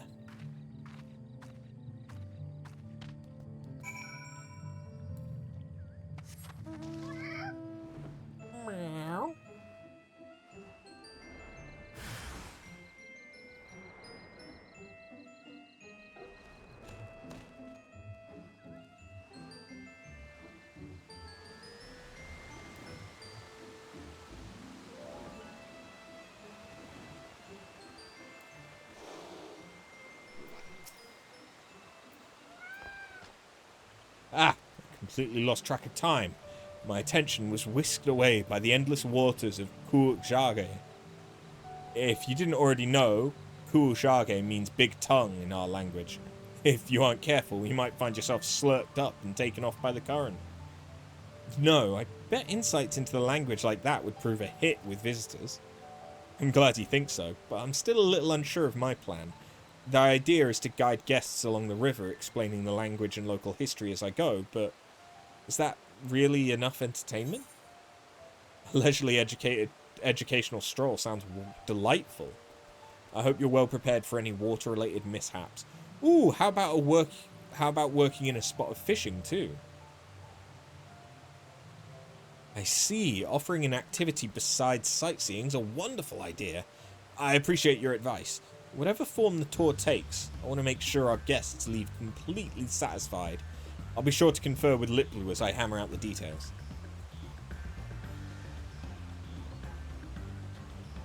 time we went to see Zenu Hanu. He's proposed a magical spelunking tour in which visitors can marvel at the natural beauty of the world beneath our feet. To Cave Kikitola.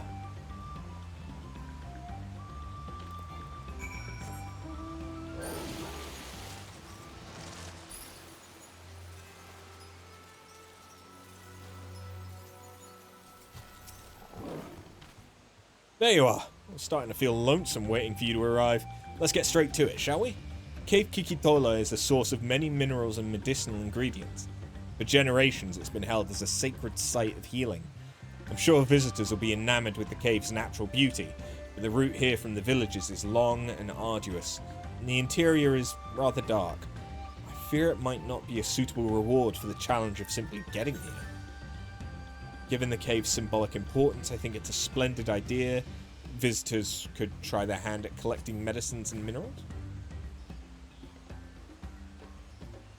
An excellent suggestion, of course. With any such plans, respect for the cave and its significance for the Hanu would be paramount. The souvenirs we acquire in our journeys can be quite near and dear to us.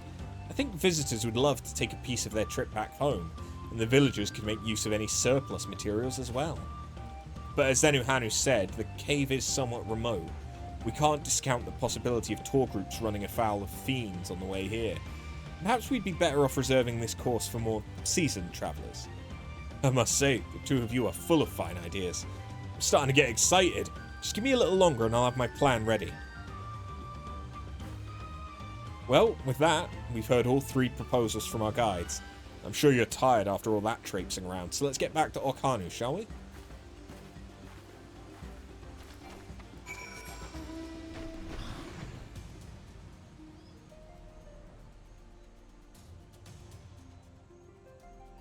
Oh no, the yawns are coming out.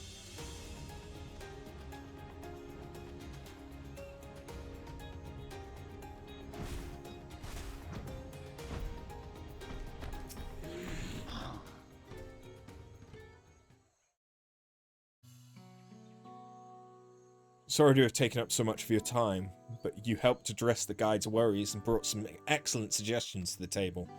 While we were out there, a question I've been pondering came to mind. What exactly is it that we're selling with the Turali travel agency? It's not as simple as peddling produce or providing a service. If we're unsure, we'll have a hard time enticing customers. For the longest time, I couldn't pinpoint the answer. But hearing those proposals made it crystal clear. We're in the business of ephemeral experiences. It was our responsibility to curate every moment of a visitor's stay and ensure they leave with wonderful memories that last a lifetime. That way, our customers will be sure to fall in love with Kozamauka and its people.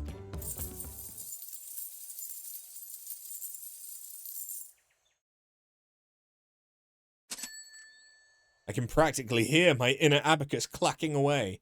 Provided we hold fast to our principles and remember that we're here to serve our customers above all else, I'm confident they'll have no qualms about parting with their hard-earned pell. The Turali Travel Agency will be synonymous with experiences both exceptional and unforgettable. I'll have to drive that message home when I promote our enterprise in the capital. Then there's the matter of making sure the benefits outweigh the burdens for the Hanu. There's so much to do. I just realized that my speaker has been going the entire stream. Whoops. But also, things got a bit louder, didn't they? The balancing went a bit. But before all that, how about we take a look at our soon-to-be-built base of operations near Dock Poga? Knowing my brother and Wookievu, I dare say they've made remarkable progress already.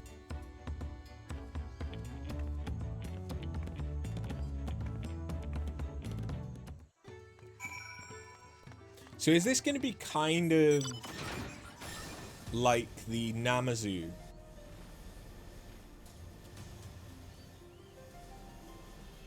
questline? In fact, don't I have a teleport there? I do.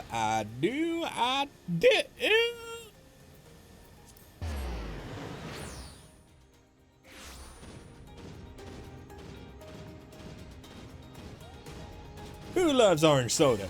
Kale loves orange soda. Apparently, they're ready to start construction.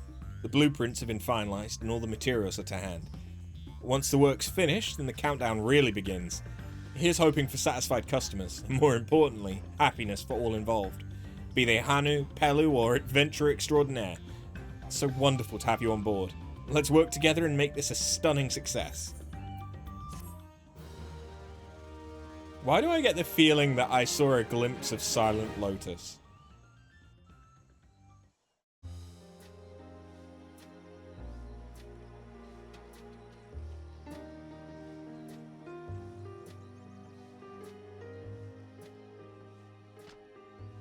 What do you say we get this thing built?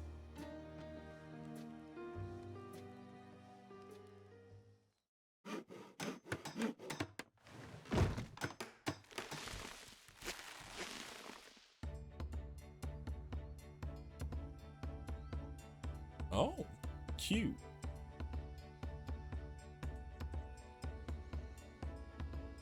I mean, that looks very reminiscent of the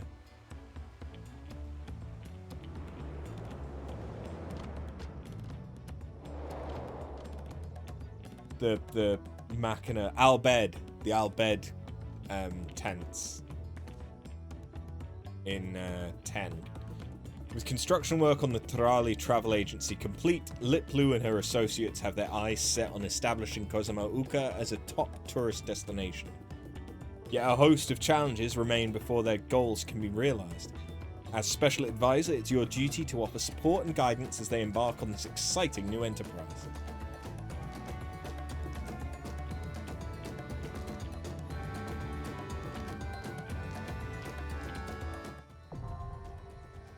Hey.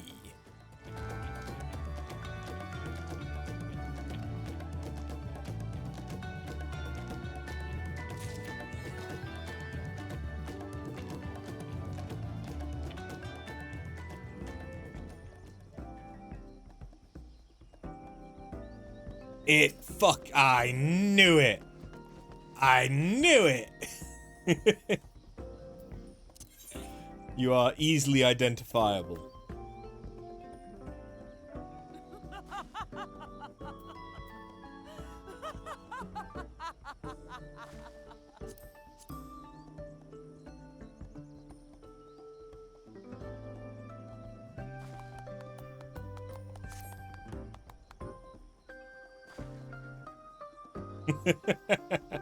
we got approval.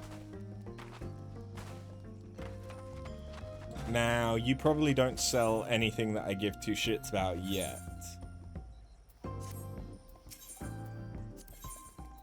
You sell nothing. Just nothing yet. Okay. Is this the combat society? It must be, yeah.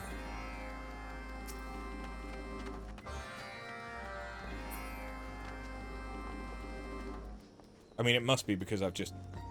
The goth friend at the beach. Yes. Sprinkle insect repellent on the backs of the waiting alpacas. Everyone wearing swimsuits, and there she is with a dark t-shirt and thigh highs. Easy, girl, easy. Just trying to keep you healthy. Sleepy alpaca.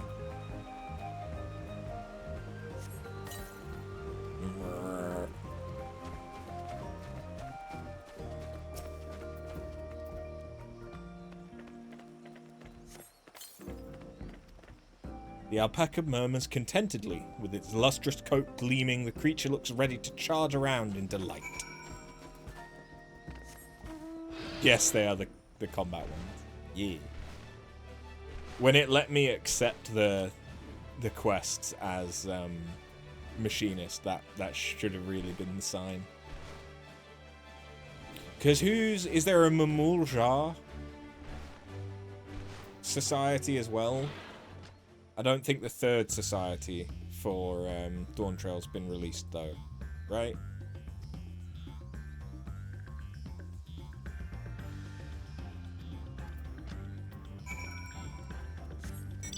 That was an easy one.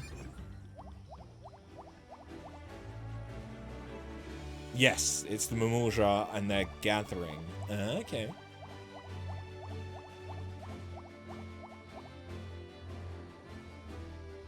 I might see if I can unlock them then. Conscientious Courier.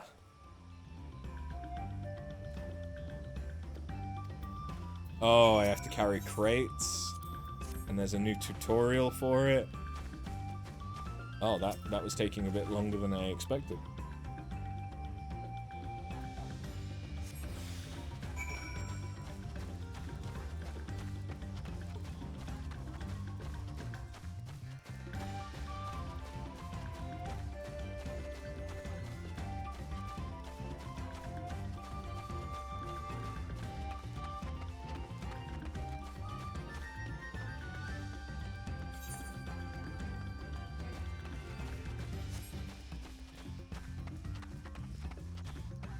This is a significant distance. I think this is the longest transporting distance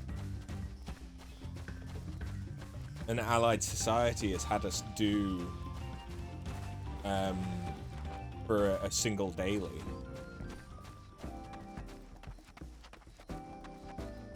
Like the Sylph had one in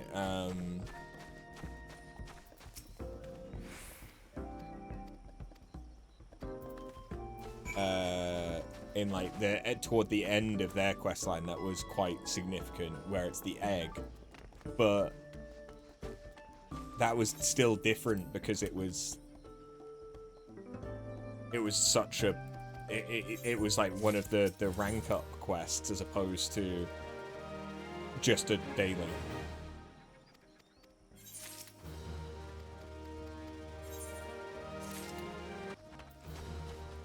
Oh, the third one is coming soon. Oh, we started out at friendly. Okay. Cool. Third one's coming out in 7.35, and it's been said who the tribe is.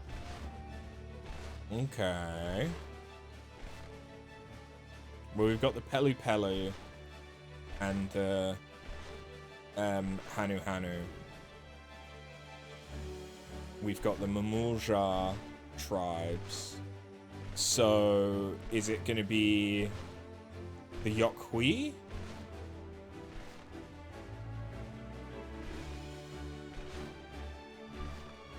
It's either going to be the Yokhui or the someone in Solution 9.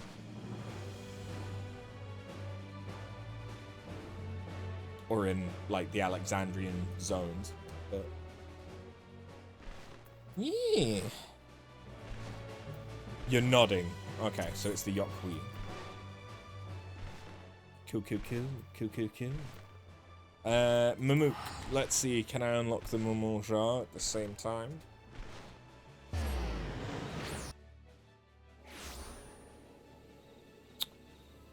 Maybe. Tolja. Yeah, boy.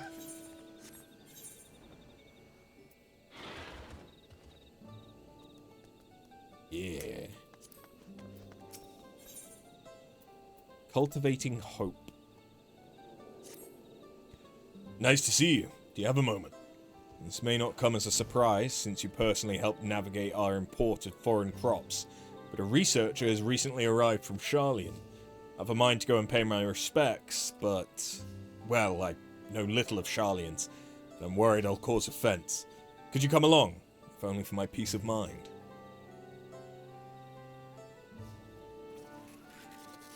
My thanks. Her name is Angia, and she should be in the southern district of the city.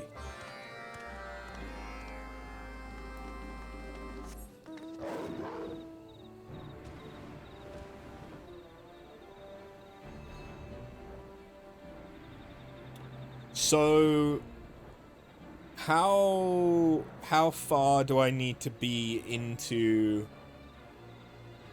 post Dawntrail to unlock Occult Crescent?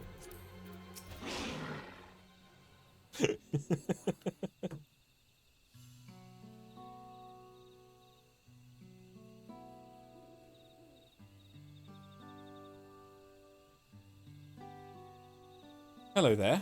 May I be of assistance? I'm Gatolja, former mercenary. Now I fashion whatever odds and ends need making. The Autarch says that you've come to oversee the growth of new crops here in Mamook, so we wanted to express our gratitude. That's very kind of you. My name's Angir, and it's my pleasure to be at your service.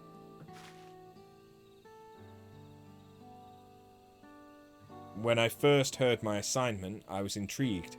A forest dominated by the etheric influence of meteorites. Rest assured, we shall soon have an experimental granary up and running. New crops will flourish here. This, I promise.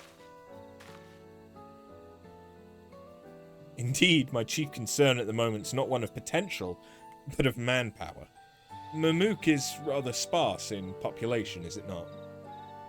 Yet most our able-bodied workers have left, either to become mercenaries or for other reasons.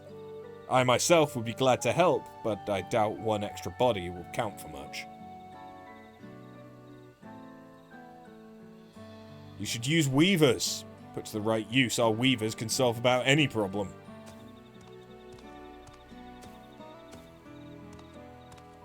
Ruvolja? How many years has it been? I thought you'd moved to Tuliolal for good. When I heard change was in the air for Mamook, I had to come and see it for myself. You look like you're going to Pride. Like, it's very colourful, and that's a lot of pink. When I heard change was in the air for Mamook, I had to come and see it for myself. Using weavers sounds like an excellent idea. We could hitch them to plows, have them cart heavy equipment. All we need now is someone willing to gather extra materials we require. I know a few gatherers, but most are getting on in years. We'll have to find an adventurous soul if you need anything more than local mushrooms or the odd medicinal herb. I handle beasts, not ores and timber. You? I'm an adventurous gatherer. Leave it to me. For the right price, I'll handle just about anything. Then it's settled. You'll be well compensated, I promise.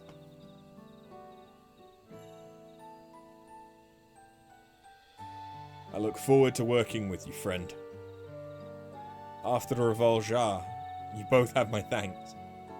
Think nothing of it. I'll gather what weaver handlers I can find and explain the situation. I'm sure they'll be happy to help as well.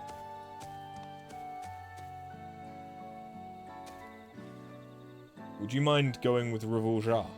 He's a good lad, but he gets ahead of himself sometimes. You've more than proven your talent for communication, so if he's struggling to make his point, lend him a hand, would you? You think I can unlock Occult Crescent now if I wanted to? As tempting as it is, no. I will hold off.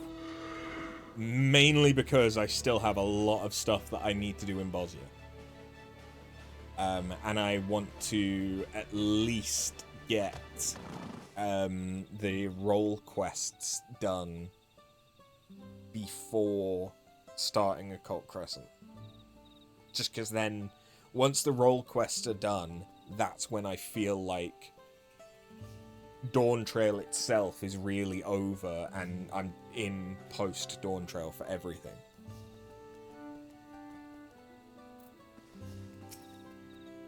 As I've been saying, weavers are the answer! But ours are specially trained for combat. How do you reckon they'd help with farming? Ah, perfect timing. Tell them one weaver's worth at least 10 men on the field, won't you? The weaver handlers stand in awkward silence. Try convincing them on behalf of Revolja. My precious weavers only smash things. I'd love to be of service, but if my darling can't smash something to bits, then I'm afraid we're at an impasse. How about smashing rocks? That sounds, well, smashing. Leave it to me and my weaver. We'll have the garden beds free of obstructions in a blink.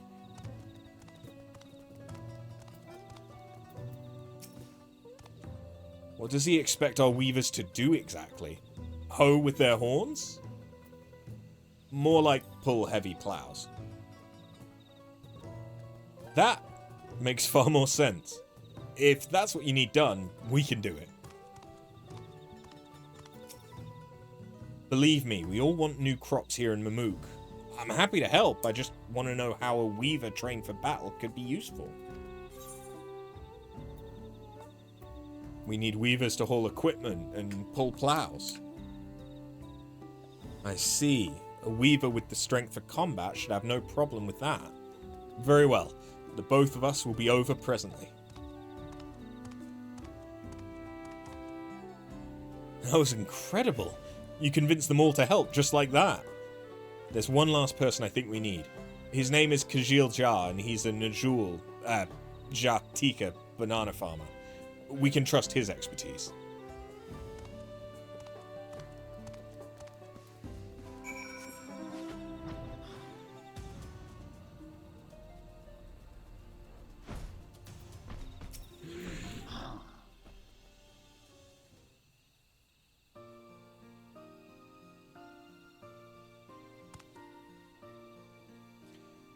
You were part of the Third Promise's retinue, weren't you? What brings you here now? And with Revol Jar? We just met, actually. A researcher from afar is beginning work on a granary here, and we're both lending a hand. I was hoping you might help out as well, knowing as much as you do about farming in these forests.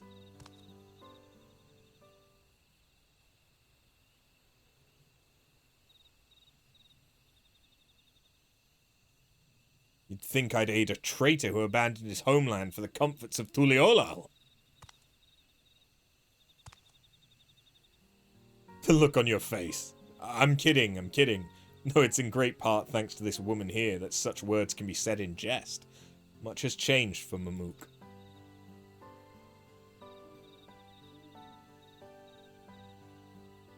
If my best friend has finally come home, I'd be a fool to refuse his pleas. Joking aside, your words didn't ring hollow, Kajilja. To many, I was a traitor to everything Mamook once stood for. Traitor to my friend for never writing. It broke my heart to leave, but I couldn't stand the zealotry of blessed siblings. Now that the old teachings have been left in the past, I want to do everything I can for Mamook's future. Thank you, Kajilja, for your forgiveness. I hope that you, After, and I may help find a new way forward. Alright, hopefully we have enough people to get started. Let's go ask Angir if she needs anything else.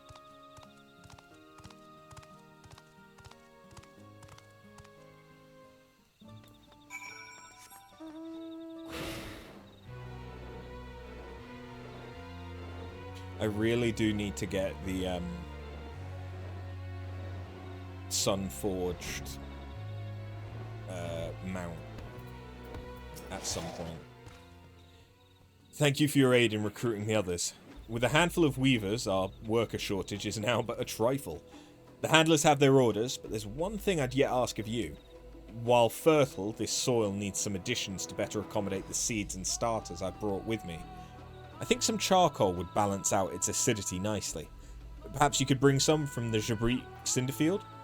I've attained the proper permissions from Ik Brash to gather from the Utomu horizon. As long as your work's done respectfully, we have nothing to fear. We'll begin setting up a base of operations in the meantime, so let me know once you've acquired what we need.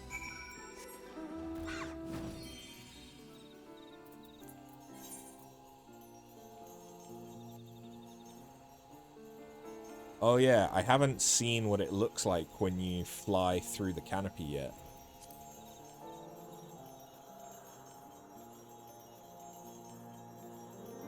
Ah. Nice. What about going back through it the other way?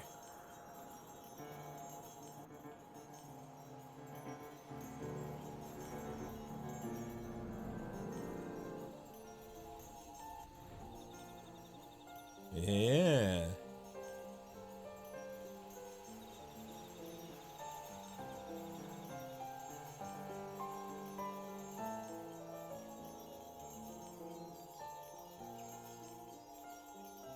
I like it. He's enjoying those light transitions. Well, after it was bigged up last time, yeah. I wanted to see what the big fuss was about.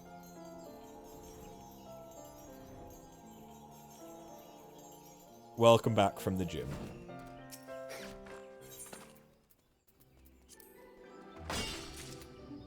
I see that Gwyd is, like, smashing his way through another crab's treasure. Already beat Roland. You're thoroughly knackered. I do not blame you. He's really enjoying it. Good. It's a good game.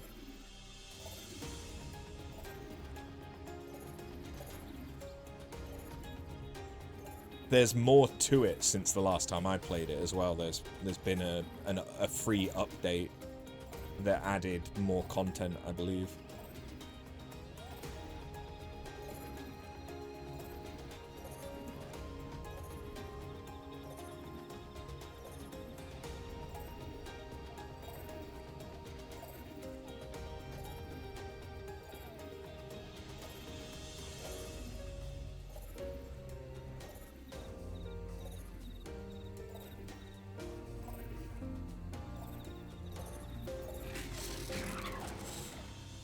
Welcome back. I trust you have what I asked for.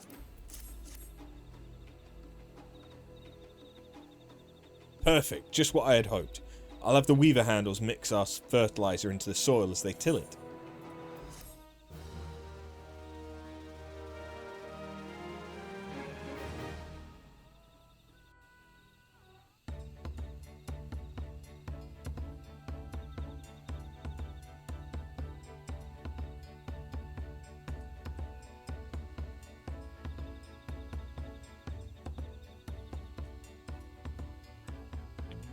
Cart secure. We're ready when you are. Just about. Yes, this should be ground finely enough to distribute evenly.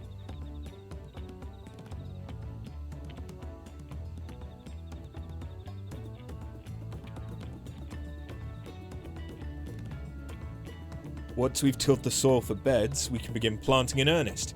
Revoljar, can I count on your continued support? Me? But Kajiljar's the one who grows things. And you have grown our hopes into a viable operation by recruiting the necessary allies. Charisma like yours is essential for this gainery's success.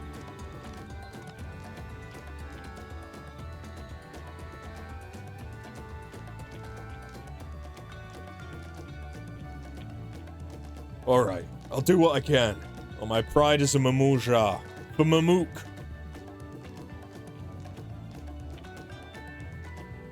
Your assistance would be invaluable, if you can spare the time.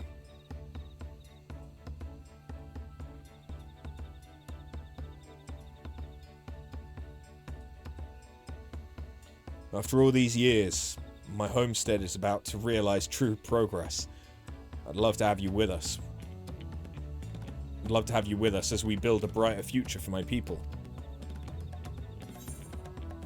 I'll help you, on my pride as an adventurer. For Mamook.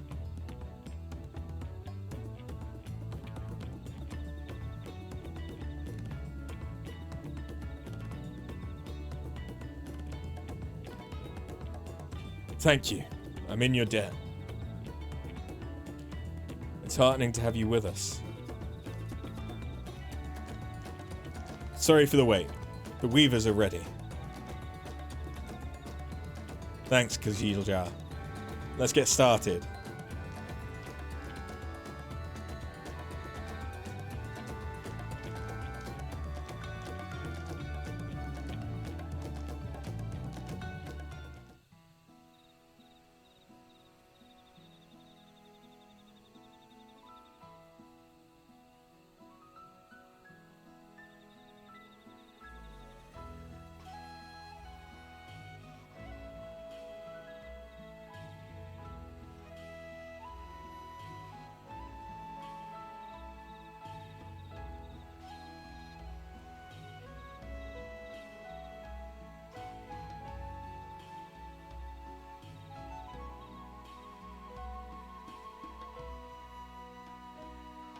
This Gainer will give Mamook another chance. I can just feel it.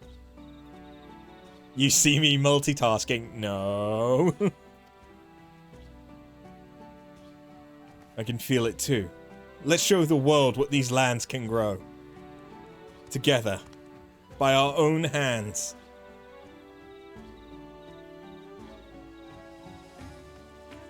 See, them smiling somehow is still less creepy than when the Hanu Hanu smile. From hopes yet to fully blossom, Mamook has established a granary.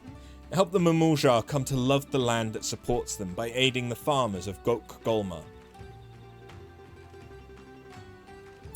Gok Golma, huh?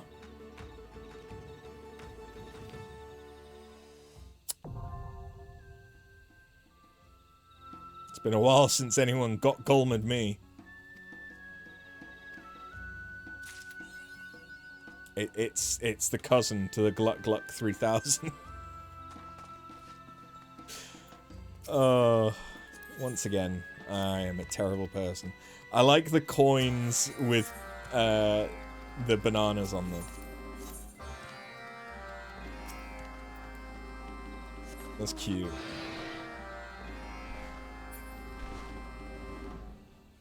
You have 2 booth styles to run by me eventually. Okay, do you need me to swing back around the house?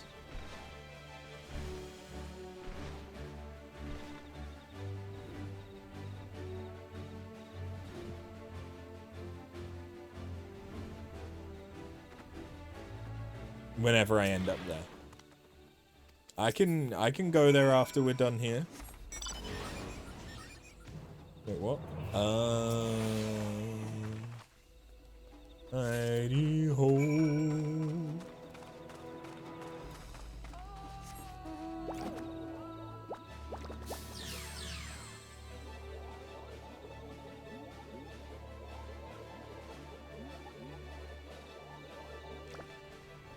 What is it, baby? Meow. Jump back up. I'm guessing I want soil. Yes, yes I do. Oh, I've scared her off because my chair squeaked. I'm sorry. I haven't gotten any new groceries this week. There's context to why I'm bringing this up. I haven't gotten any new groceries this week, and I ran out of, like, I had stuff for dinner tonight, and I've ordered groceries to come Tuesday. But I kind of ran out of snacky stuff. I've got a snack for tomorrow's stream. Like, I've got enough carrot and hummus for tomorrow's stream snack. But I also have these, which are dried cherries. You have 0 snack. I am a big snacker. So, like, I'm not stopping myself from snacking deliberately, because if I did, I would probably just end up eating shit.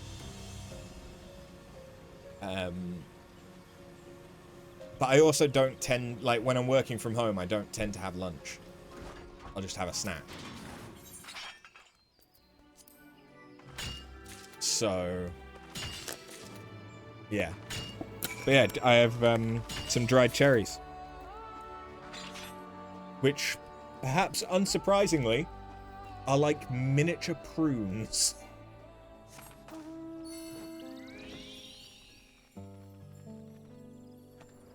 But I got a kilo of them.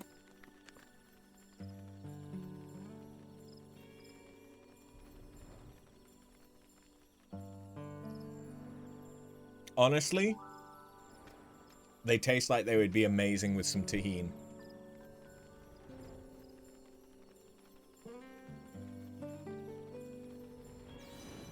So I might have to try that.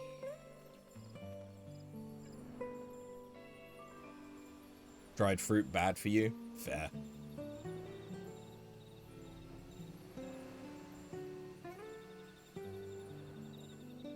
I would honestly prefer to have, like, snacking meats. Like jerkies and stuff, but I'm not a fan of pepper, which tends to be one of the major things in jerkies. And I don't like cold meats, really.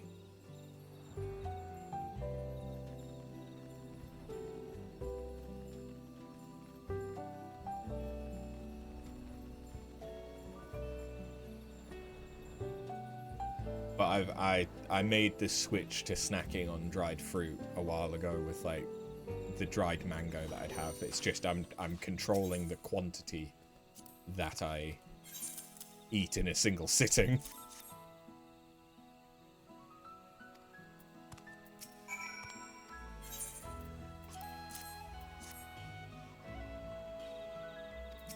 Like that is the biggest change that I've made at the minute, is what I am eating is just smarter. Like, I'm putting more nutritious and healthy things into myself. Giggity. But also, I'm controlling my snacking habits. Like, I may still be working on my portion control for meals, but I have controlled my portion size for snacks. Whereas before I would demolish an entire pack of dried mango in a single stream. Now it lasts me like a week.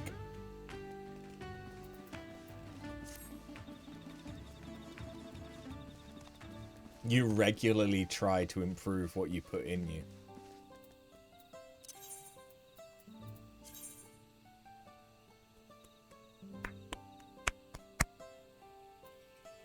It was right there.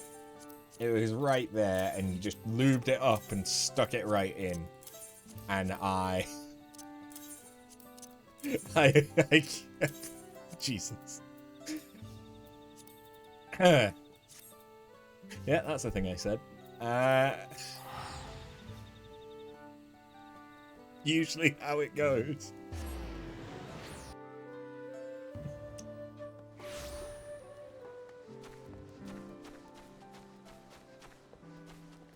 Too easy, yeah.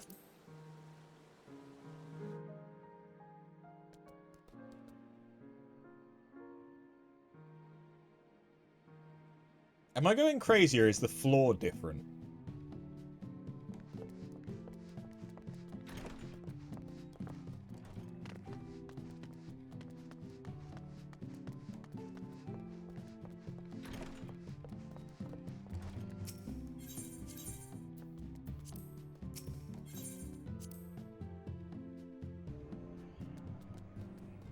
It's different from the default. I mean, I know that, but have you also recently changed the flooring?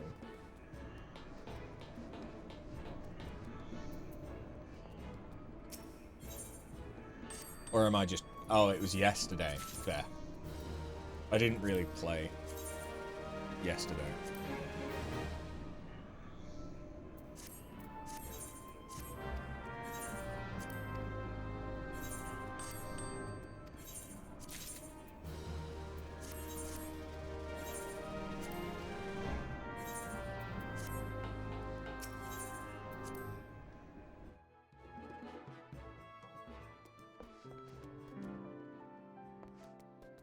Hello.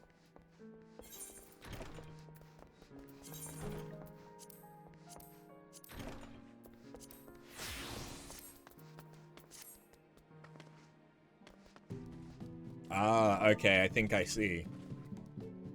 It's, do we want square booths or rectangular booths or circle?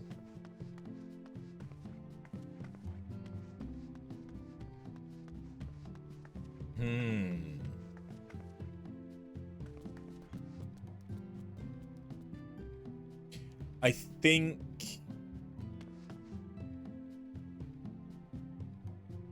I love the candles, by the way. I think aesthetically, the circle booth probably looks better, especially if we could put a wooden thing behind this back one as well. Because that would make it feel a lot more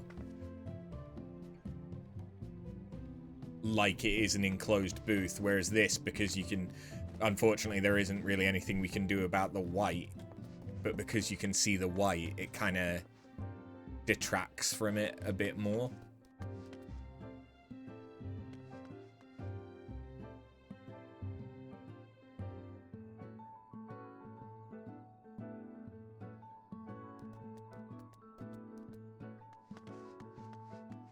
Oh damn, it's happening in real time.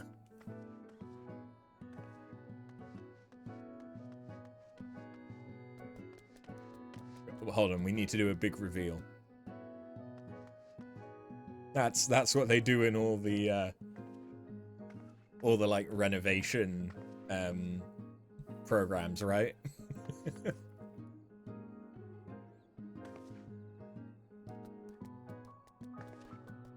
It's not quite long enough. Yeah.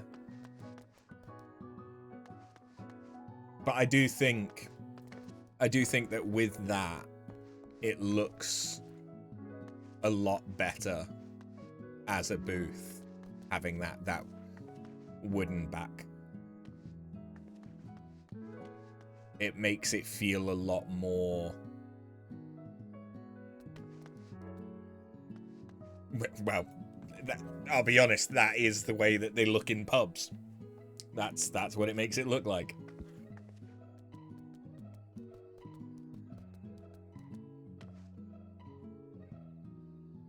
As much as seating-wise, I prefer... Like, in real life, I much prefer a rectangular booth, because the issue with these is what the fuck happens to... This is just dead space. You can't really have someone sit here and do anything.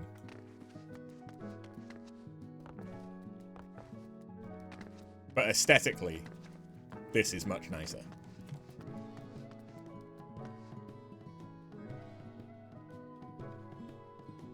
True, you could do that.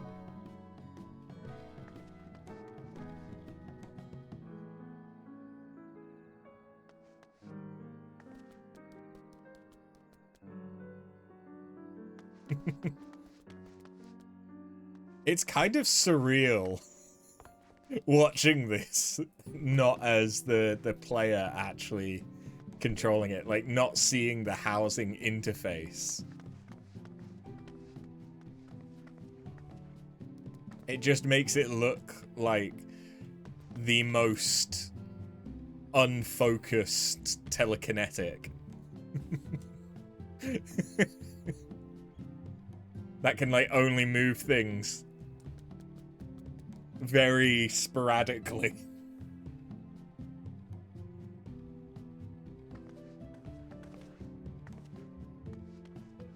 Yeah. Anyway, I will leave you to it.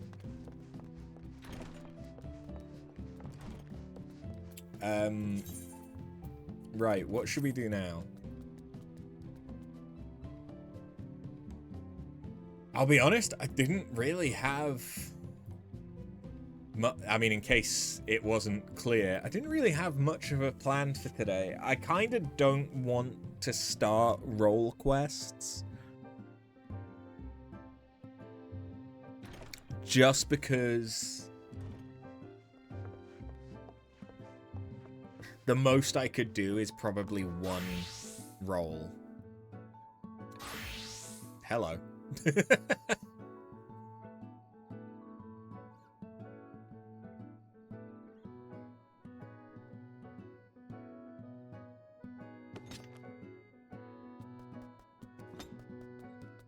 I mean, I could do the dungeon. I could do one of the dungeons that's new. Role quests are long. Yeah, that's what I'm thinking. It's like each one... Thinking back to like previous role quests, each one could potentially take like 2 hours to do.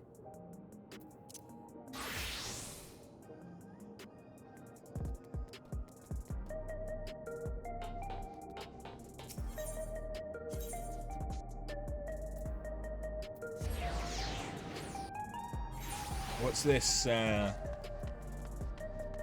know that one of these is the raid tier.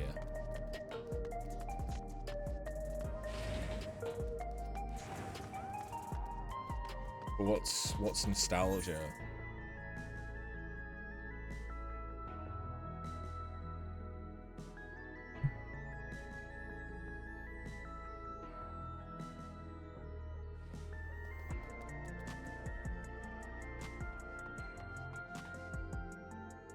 My guess is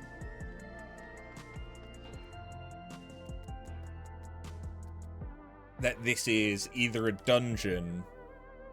Well, no, it kind of has to be a dungeon. But my guess is that this is a dungeon that might also help make Living Memory look better.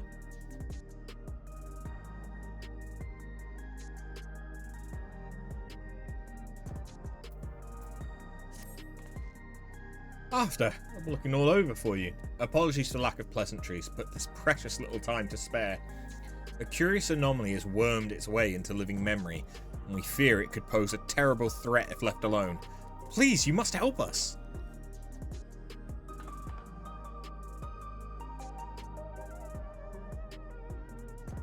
Wonderful. Oblivion's lucky to count you among its allies. Let's reconvene at the Gate of Remembrance, then. I can explain more there. But fair warning, you may not be able to recognize me at first glance.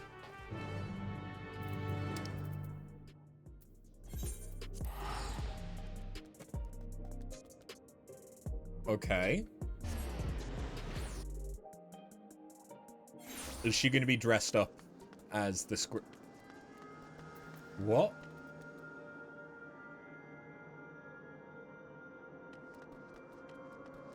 Is this what fog looks like, or is this just what it looks like at night?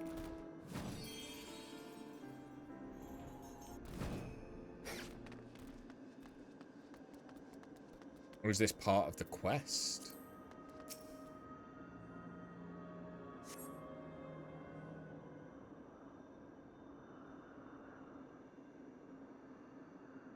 It must be part of the quest, given that it's showing in the quest.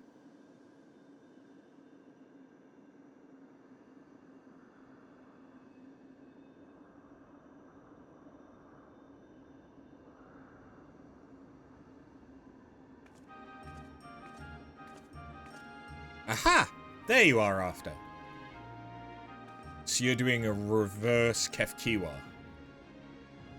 It's me, Nostalgia. Surprised? With Zarajar gone, Oblivion's been allocating its resources to an investigation of living memory. Utilizing Kefkiwa's technology, we developed remote-controlled sentries operable from the back room, so our surveys are both safe and efficient. To think this all once lay at Everkeep's summit. Can't help but wonder if a shade of my father ever resided in this grand city of the Endless. Forgive me, I did say I'd explain the circumstances behind all this during an earlier survey of the area. Oh, behind an earlier survey of the area I encountered one of the Endless. He claimed to be one of the city's caretakers and offered me a guided tour. I accepted, thinking I could conduct my observations at the same time, but that's when we discovered the anomaly, a rift in the very fabric of living memory. I'm sure you'd rather see it yourself to believe it, though. Let's make for the Esperance wheels first. Constancy, the Endless who guided me, that is, should be on duty there. Okay.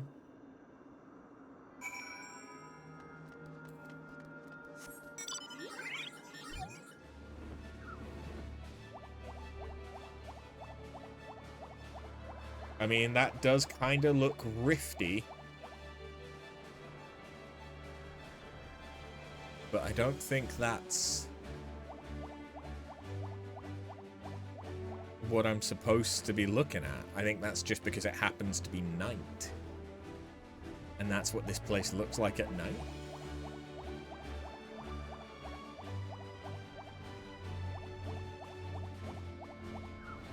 I need these fuckers as minions. I need it. In fact, you know what I need? I need an acro cat to fucking carry me like Statis. That's what I need.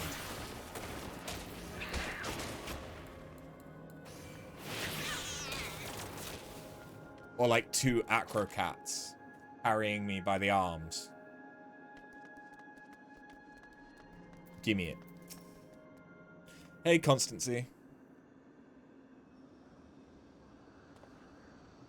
A warm Yesterland welcome to you, my friend. Or should I say, welcome back? I'd not expected you to return as our anomaly-slaying volunteer. I do hope I was able to make your first visit to the Gate of Remembrance a special one. Your associate here informed me of what occurred afterwards, namely, Her Majesty's regrettable demise. Don't want much, eh? No. You needn't fret. I harbour no ill will against you. I, for one, would not wish to remain endless at the cost of such terrible sacrifice to worlds beyond. Though your efforts saw the city's terminals deactivated, I somehow remain. Still, I'm grateful for my survival, as it allowed me to discover this peculiar phenomenon. A lost district of living memory lies beyond this rift, you see. I previously informed you our beautiful city was comprised of 4 areas, but this was not always the case. Numerous others once thrived, until one day our reality was irrevocably altered in an attempt to bridge our world to others, and several districts were consumed in the process. Among the areas lost was a resplendent amusement district known as Dreamborough. This rift, however, allows us access through its streets once more.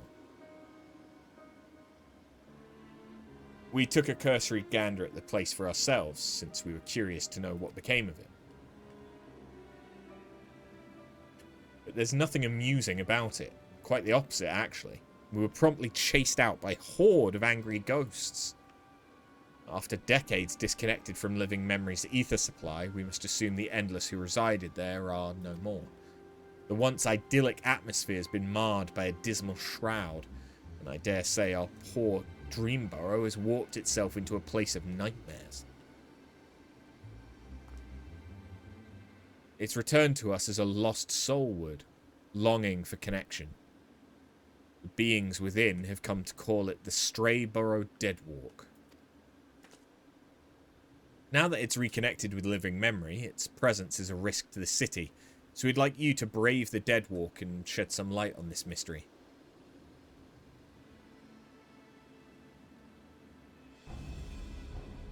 You have my thanks. I regret that I cannot give you a tour of the place myself, but know I shall be with you in spirit.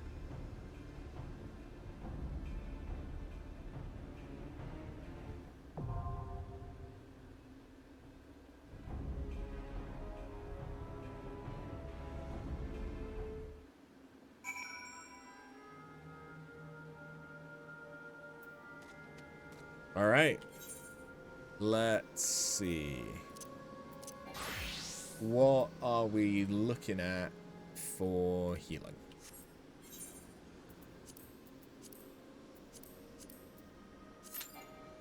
Less than 5 minutes? We'll do it.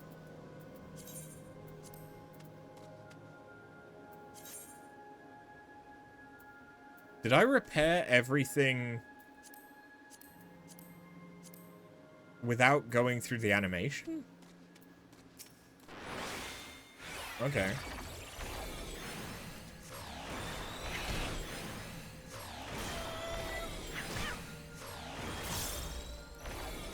Maybe because I had my umbrella out?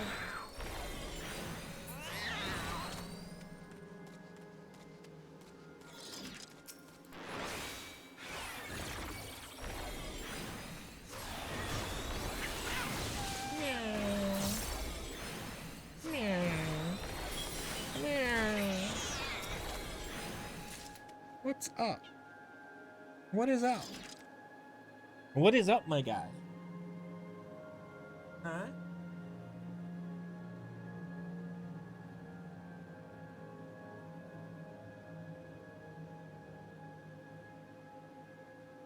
me.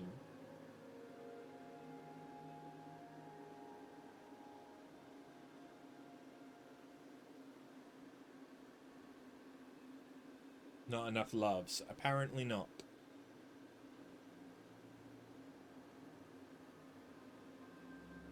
The thing is, like, she can come and jump up on my lap at any point, but it's become quite rare that she does.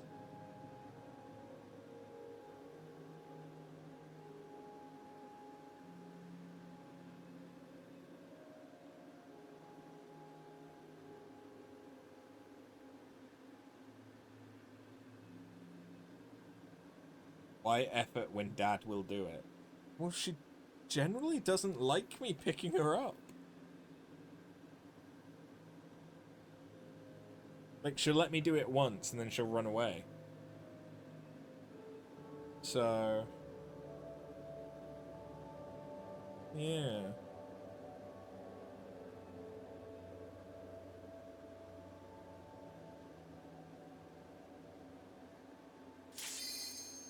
Oh, there we go.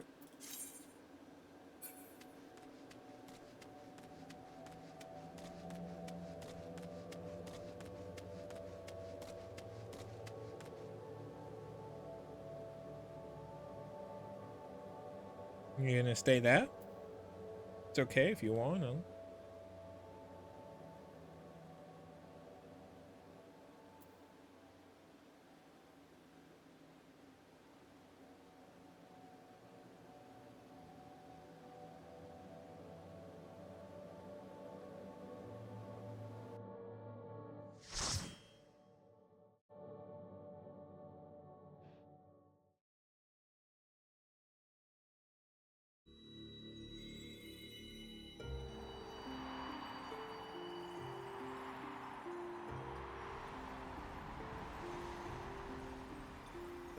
Okay, so it's like we're traveling...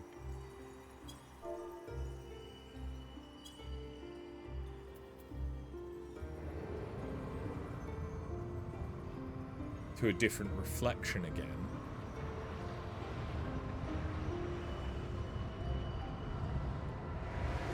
And now I have a cat blocking part of my screen. That won't be a problem as a healer, I'm sure.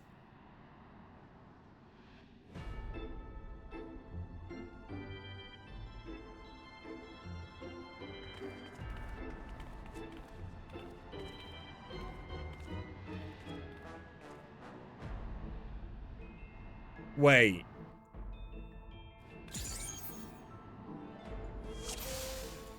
FF13 models. I see you. Strayborough, so hateful.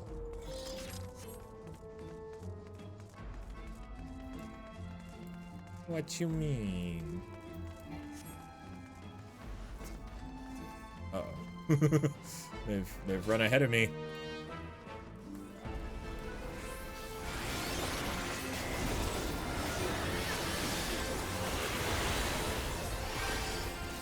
Enjoy the pain. Okay.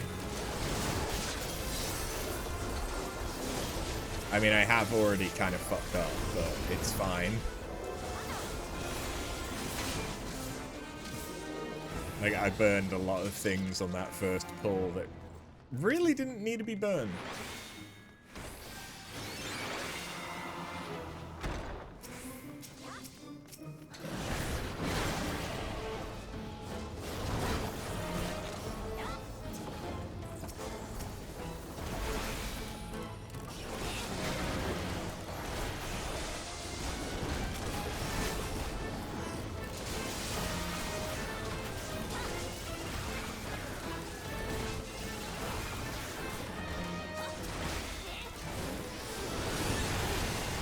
Lovely little crit.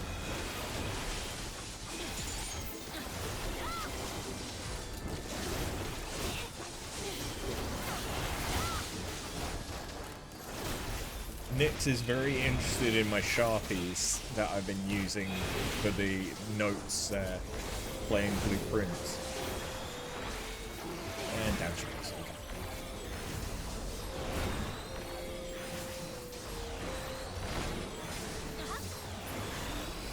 Hear ye, hear ye. His royal headness Leonog the First graces us with his presence.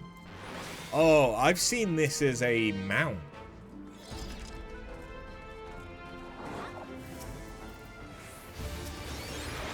Yay, I hate this one, is what someone just said. Same.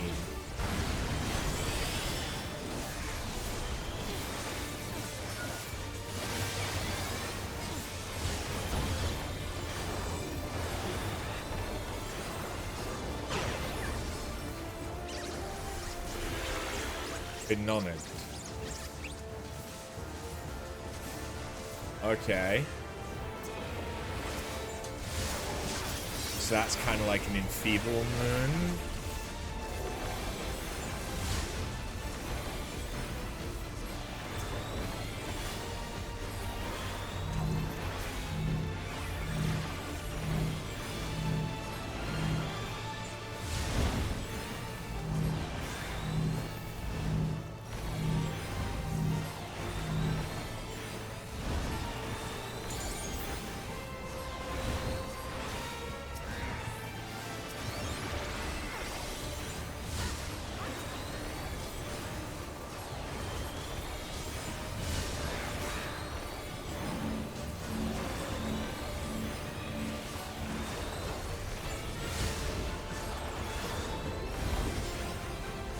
I'll be honest, so far this isn't too bad.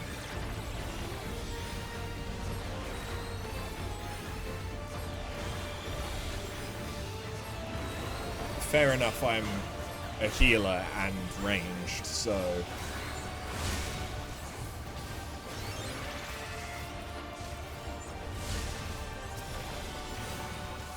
But yeah, this doesn't... Oh, that seems like it could have been annoying, but... Alright. But this is, again, epochal stuff. Alright. Lost souls of every age. The Frolicking Grounds is your whimsical stage. Do be careful not to lose something something. Literally everyone said that they hate that fight. And that one wasn't... That one was better than expected. I feel like I've missed out on the experience.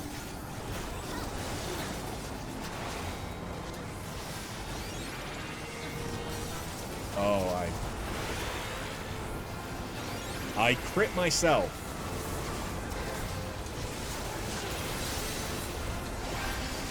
Whoops.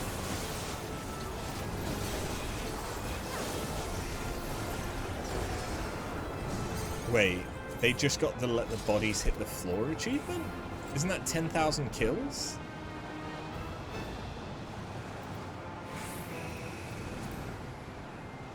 A 100,000 kills. Like, I've had that a long time. So that guy must have...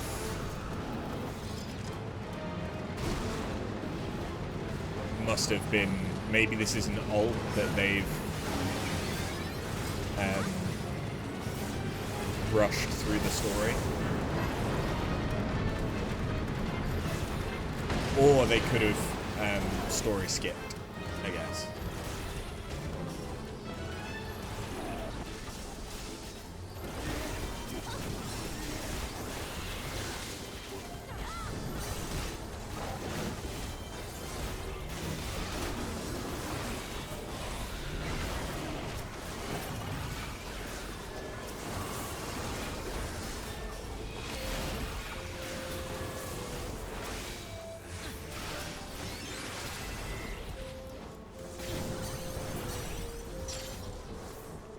I saw sea salt ice cream. You're cordially invited to Jack in the Pot's enchanted tea party.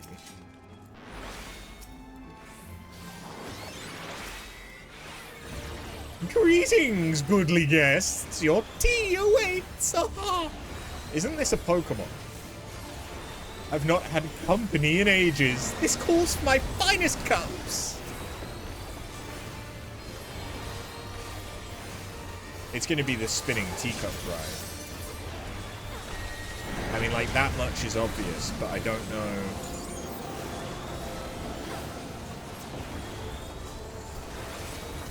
How does that resolve, though? Is it just big explosion? Okay. Cheers! A frightful toast to you and yours!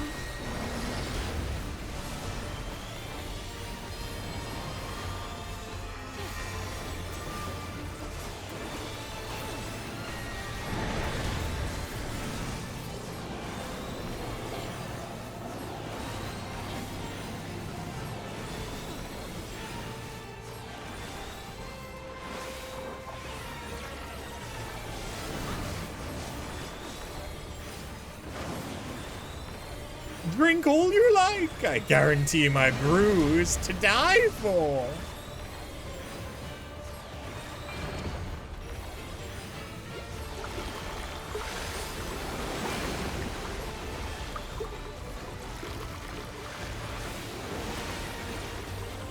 First boss was fun, right? I mean, first boss was fine.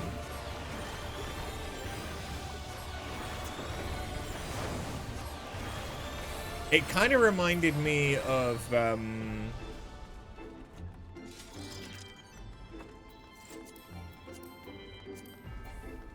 Mind Flayer dungeon hard, where it's, Edna?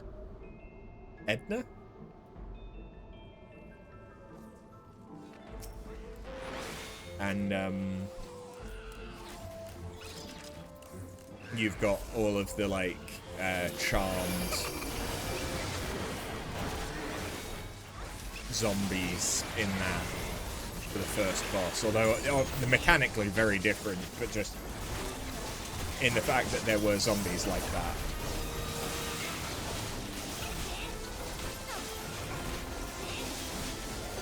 Yeah, I went through it without any issues, so I don't know, I feel like I may have missed something. You are a formidable slayer of ghosts, but have you the strength to best their master?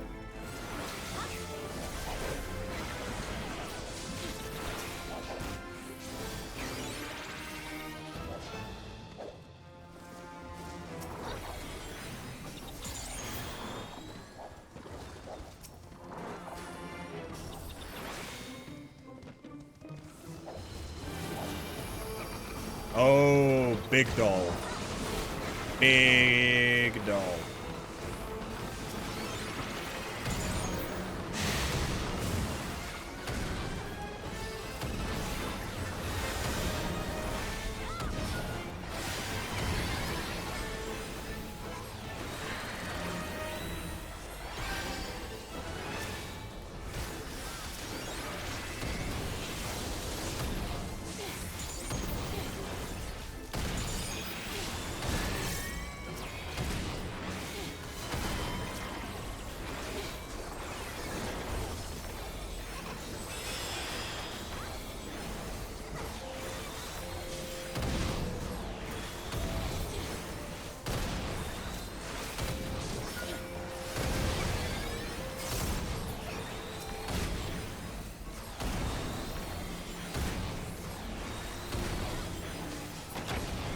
Alright, we get it. You like to stomp. Jesus.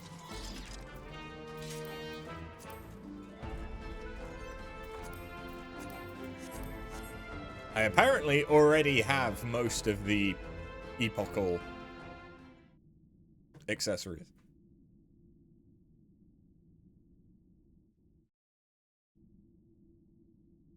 Motherfucker. Is it gonna be a mech made out of Oogie Boogie?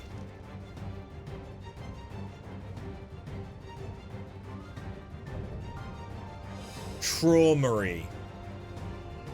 And you're telling me this isn't a Pokemon?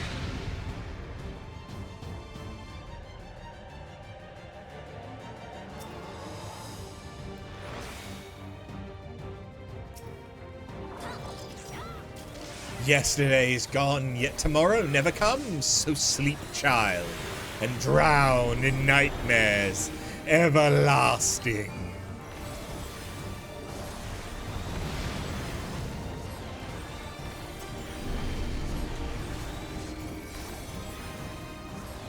You know what? The missed opportunity to have just some insane goth glams from this.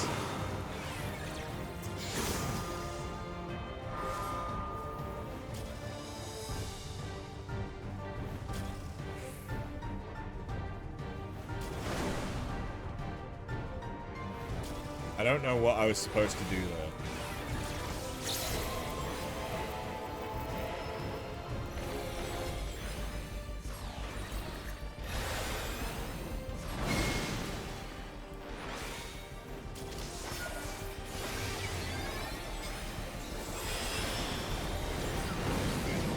I mean, it's already half dead. Spirits of eternal reverie, to me!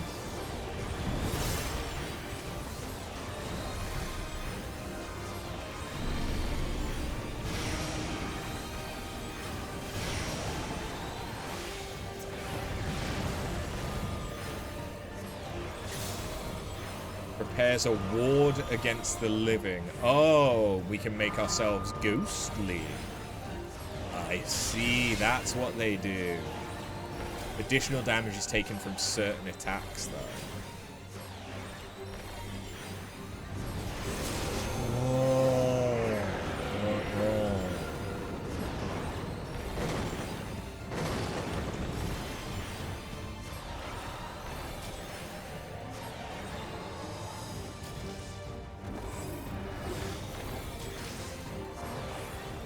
Is it that you want to be corporeal for this, or incorporeal?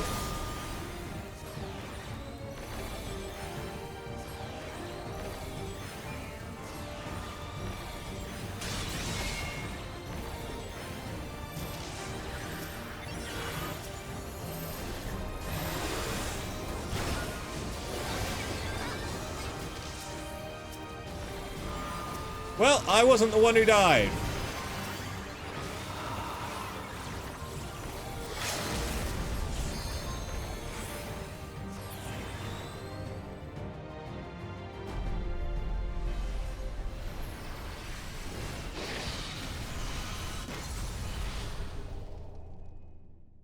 Okay. That was all right.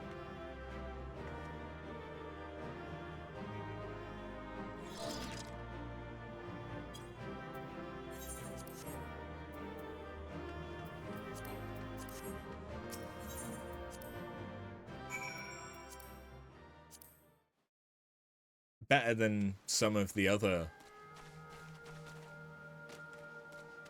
dungeons.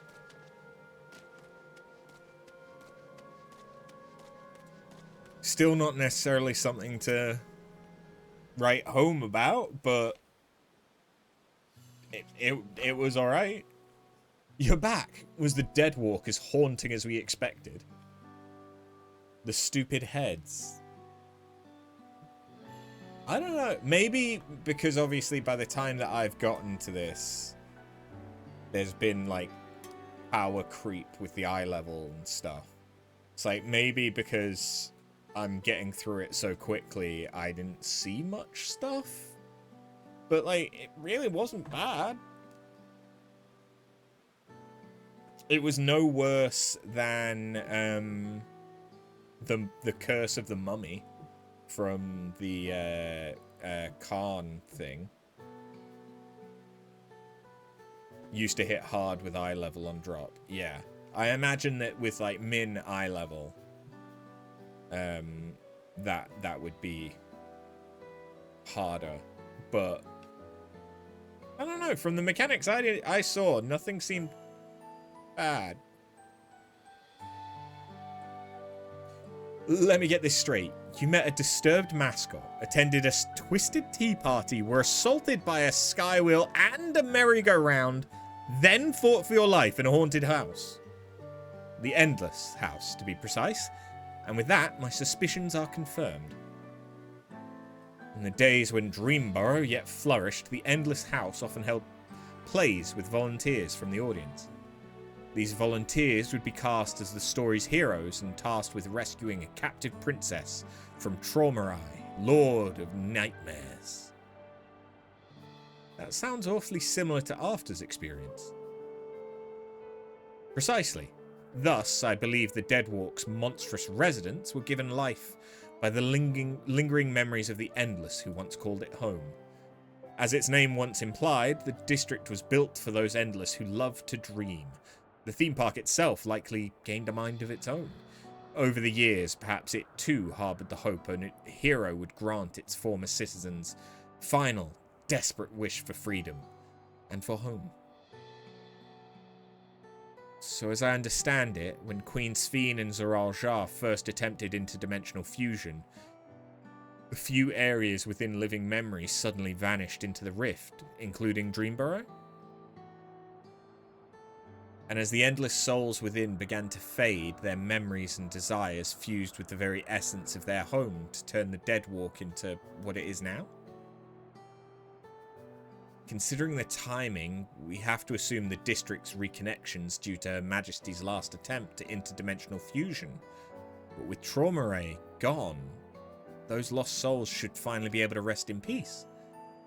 I'm not entirely certain, but the rift did close upon After's return. I can only hope your hypothesis is true, and their role in that hollow performance has concluded.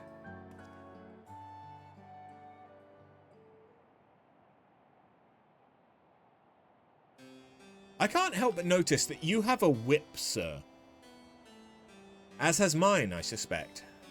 Long have I served as a guide, eager to bring joy to every visitor who passed through living memory's golden gates. But I see now why I remained. I was meant to perform this final act of guidance, to lead you both to those lost dreamers. I do not wish to dampen the mood, of course, so I shall take my leave, but I could not be prouder to serve my fellow citizens. I could not be happier that you were my final guests. Farewell, my friends, and thank you, truly. Yeah, you have a whip. Are you a Beastmaster?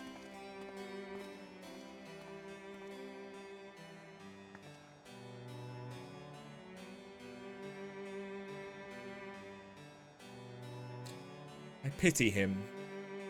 I think it's best to let him go. We should return to Solution 9. Your good deeds still need to go rewarded after all. I'll meet you back there, as my real self this time.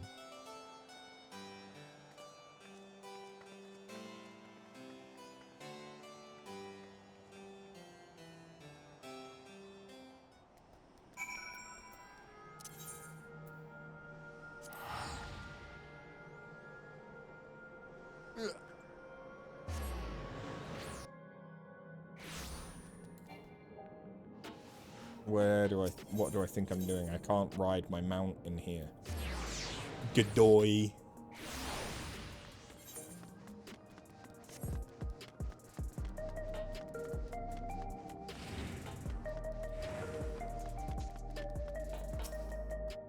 Job well done. With the Deadwalk anomaly taken care of, Oblivion can return to its regular surveys of living memory. We'll have to decide carefully how best to handle the former haven of the Endless, but I do know one thing for sure. It's our duty to uncover the mysteries at the heart of living memory, what it was made for, and what horrors kept it running, so that we never repeat those mistakes. I'd like to think that's what the lost souls there would have wanted us as well, and that's what will drive me forward. Thank you again for your help, and safe travels out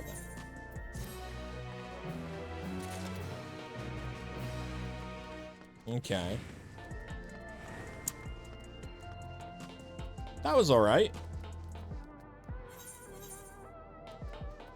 So a new challenger appears. That is definitely raids. So presumably it was the one near the Aetheryte in Puliolal that is the Alliance raid. Because there's usually only 2 capstone quests. Capstone dungeons. Right?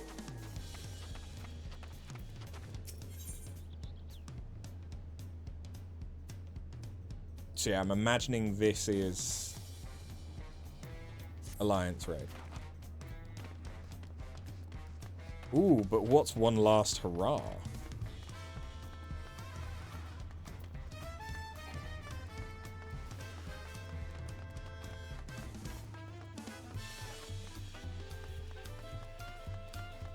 I've not done Tender Valley. I could unlock it. I've just not done it yet. I'm tempted to instead just do a leveling roulette. Because if I do a leveling roulette, I can get another progress stage.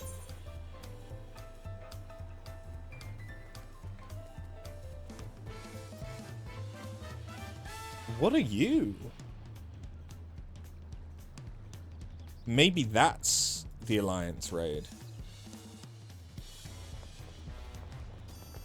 You could join for that, but it'd be limited to pre-Dawntrail dungeons. Yeah, I don't mind. Oh, Last Hurrah's Occult Crescent. That makes a lot of sense. Okay, so we can unlock Occult Crescent. That's good, because what I might do... I mean, I don't know, because 7.3's MSQ is supposed to be, like, the end of post-Dawntrail. So that 7.4 is the start of, like, pre-whatever's next, right?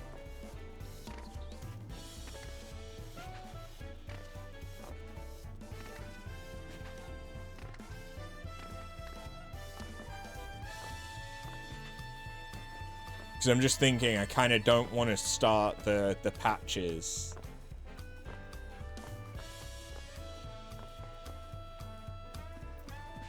If, like, it's just a matter of, well, if I wait till the next patch, then I'll have, like, the whole story kind of thing. I don't know. I'm not sure how I feel about that yet.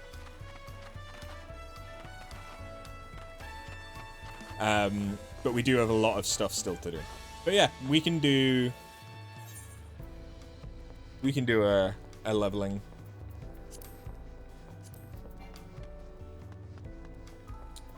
That they are currently watching a cutscene.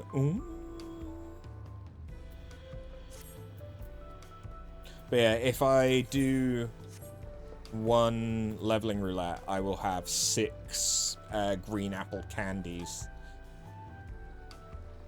Which means that I can get my Black Mage Bosia Relic up a stage, and I will only need 12 more candies. And then I am done with that stage. I just need to do a shit ton of Castrum. Well, it's not really a shit ton. It's 29 Castrums. But that's a lot of Castrums still. It's not as much as the Delibrum that I need to do, which is 69 AE. But Delibrum, I think, is easier to get a party together, because you just go... you just put it in Duty Finder, and you can go whenever. Whereas Castrum, you either make a Duty Finder and then go into Instance, or you go into the Instance and hope that there's people willing to do it for you. What are you playing as?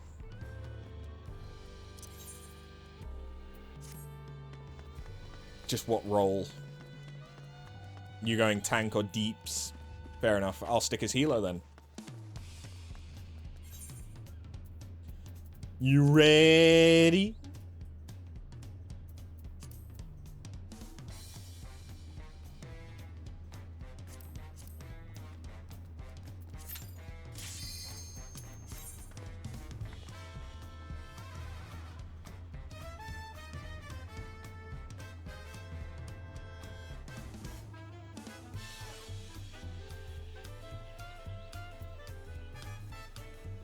Keep finding myself, like, slinking lower and lower in this chair today. I'm not usually that bad for it, but I just have been... It's been an issue. DPS!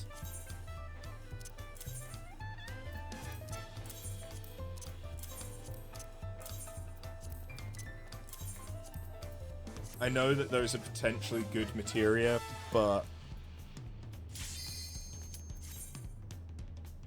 I can get more materia easily enough.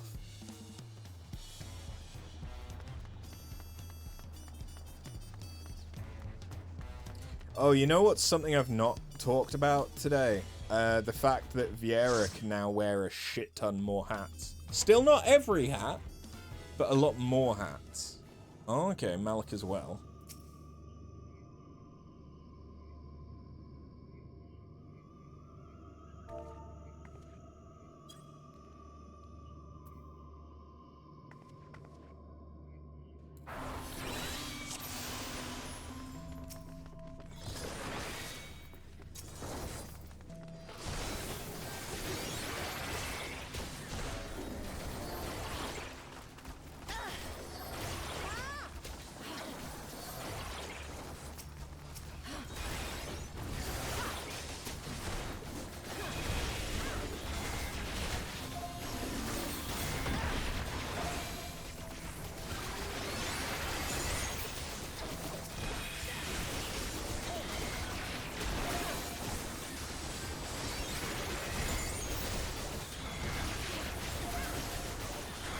Murder.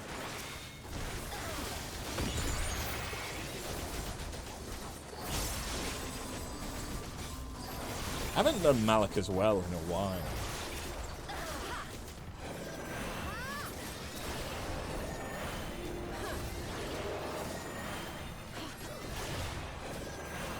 To be fair, I've not really been great at doing my leveling roulettes.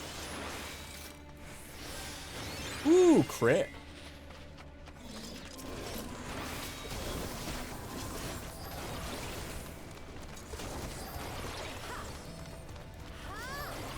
You do get the cute little armadillo fuck from this dungeon, though. And yes, that is a technical term. Cute little armadillo fuck.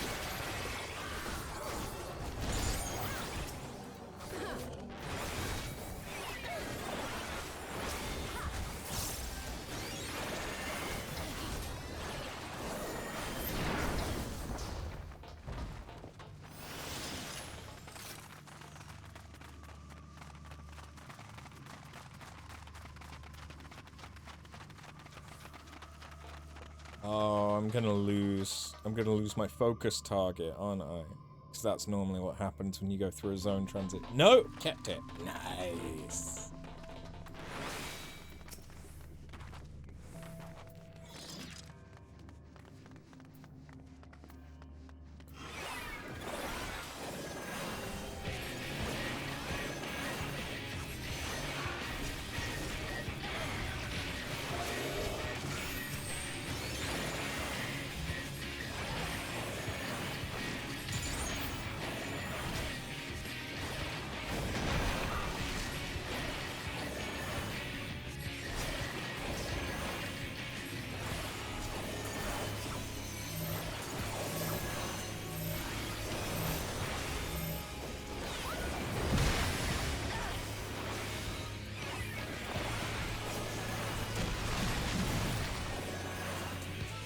You know what? I'm kind of looking forward to whatever the variant dungeon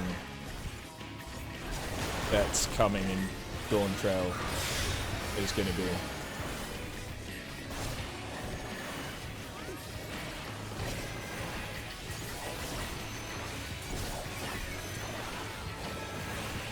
Although I suppose that is a reason why I need to...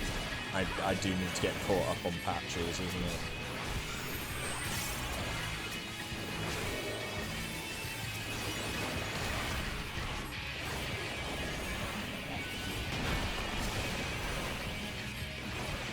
Well, like I said, my priority is going to be doing the role quests.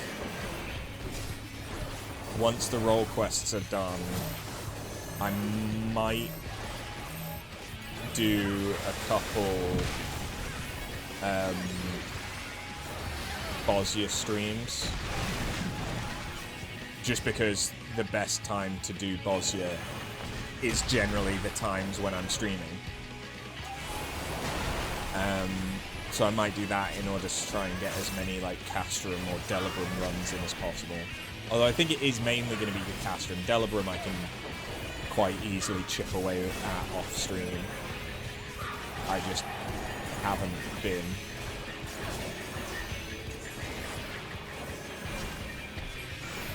I suppose I should heal you.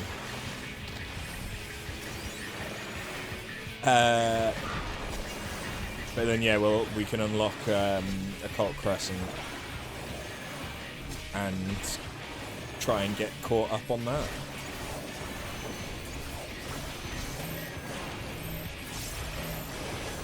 Because the continuation, like the next relic stage, doesn't come out until the next patch. If I remember correctly.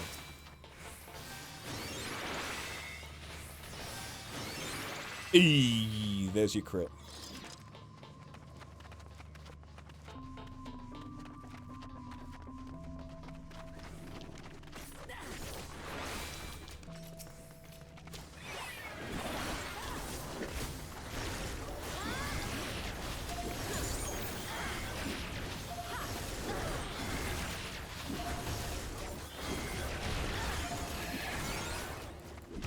Take my phlegma, bitch.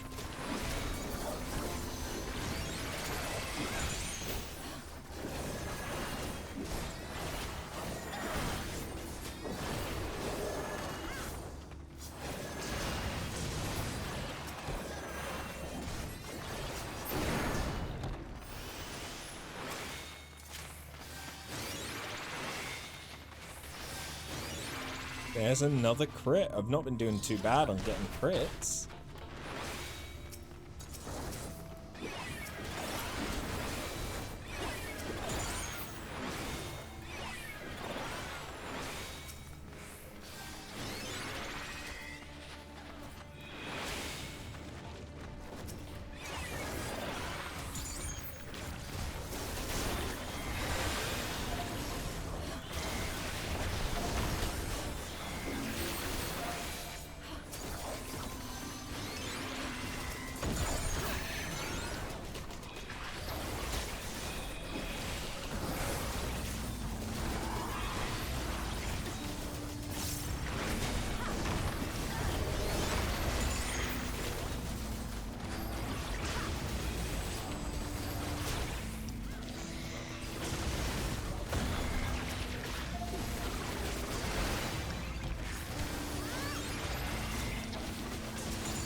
You're fine.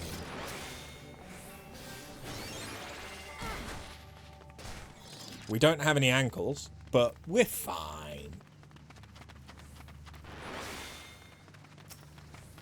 So many mitts. I mean, I'd hope that you were using mitts for that pull. I wasn't.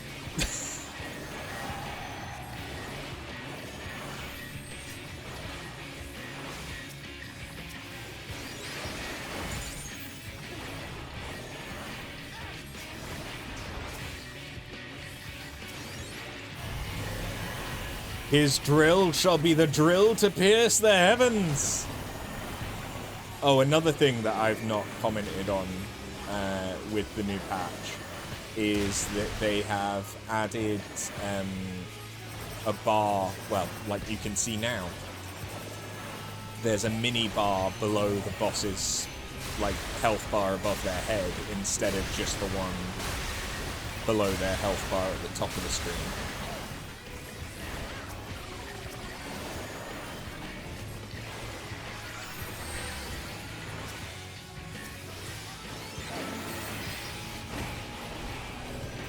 Which is a nice little touch for if you're perhaps targeting something that isn't the main boss. So that you can check if it's doing something nasty. Because otherwise you're having to look at the aggro meter on the very left underneath the party health bars. But a lot of the time you don't look at that unless you're the tank.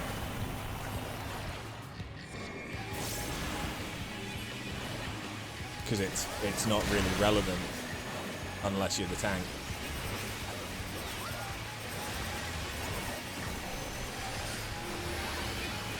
And even then, I know tanks that don't look at it.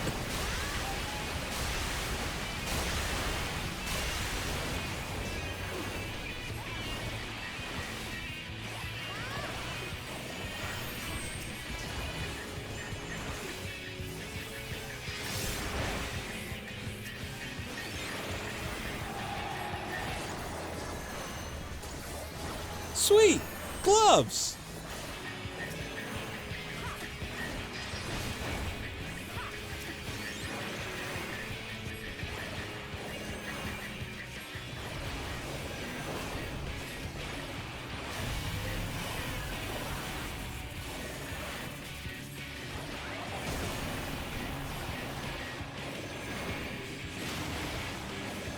And down here.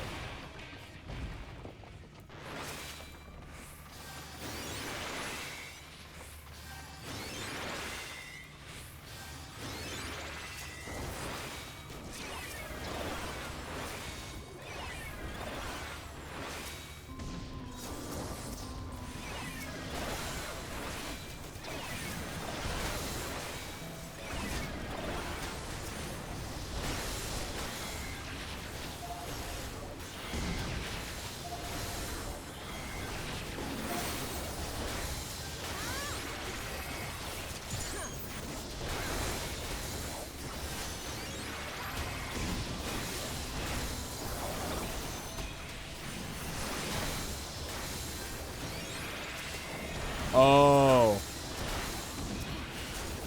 I was trying to work out why I wasn't giving you shields. My focus target was fucked. Oh no, my 2 button. My Drukol button. It's not working. There we go, now it's working again.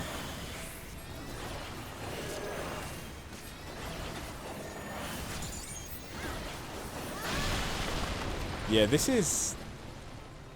I mean, it's not a good thing to happen on any of my healers, but especially Sage, my 2 button fucking up is kind of a big deal.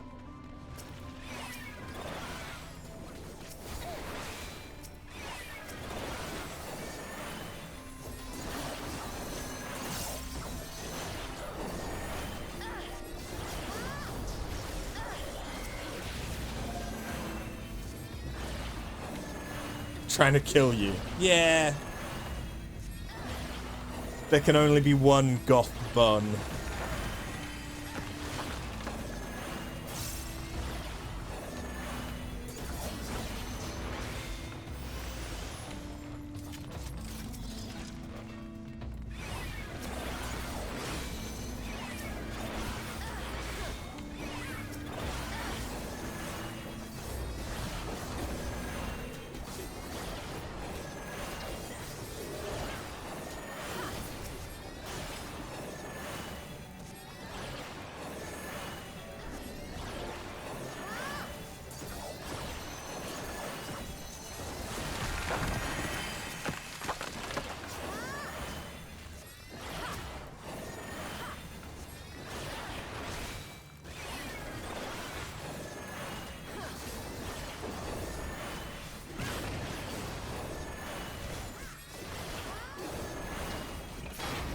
I still love the fact that all of the golems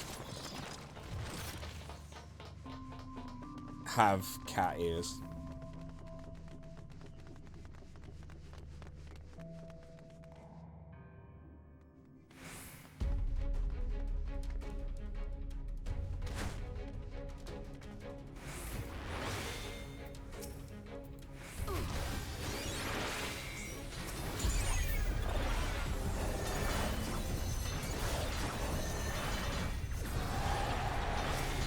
Right, it's been a minute since I fought the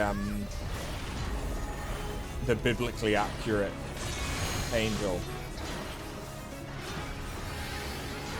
If I remember rightly, lots of donuts. Ah, yes, and Alexander.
Okay, so it wasn't donuts.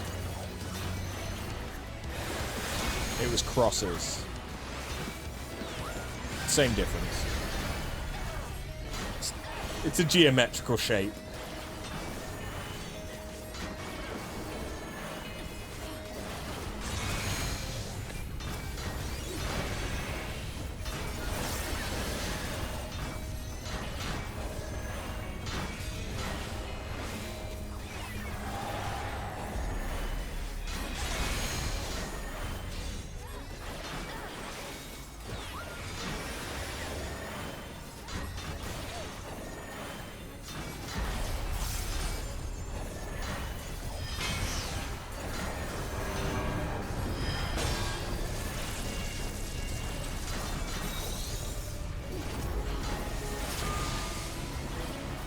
Okay, now it's going to be lots of donuts.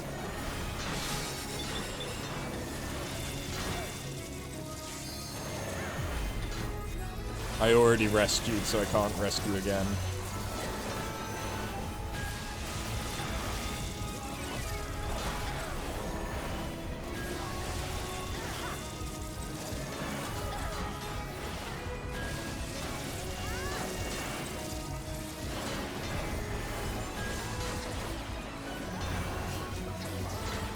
Easy.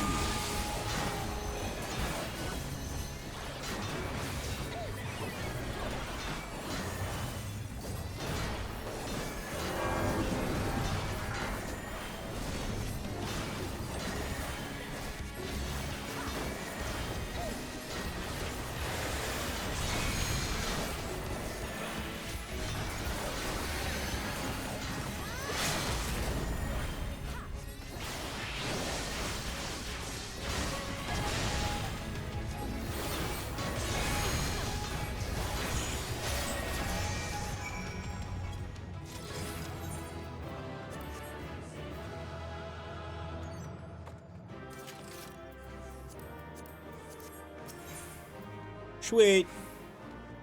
All right, let's go finish another relic stage. That was easy peasy. But don't think I didn't notice that Vuln stack you got.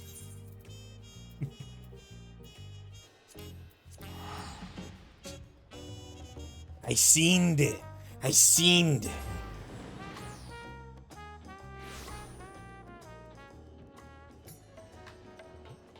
Wait, I came to the wrong place.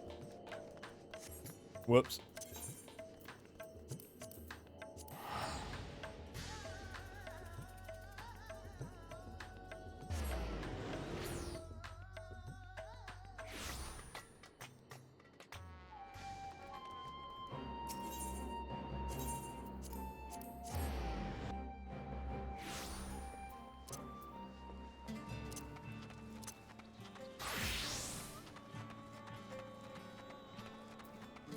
Right, after this, I just have Summoner and Red Mage, and then we are done with green candies.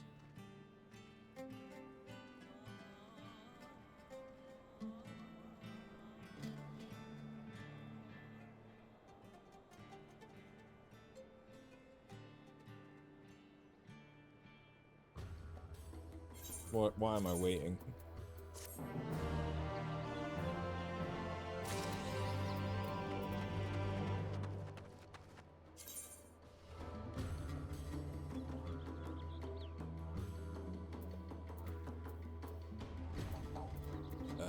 Yep.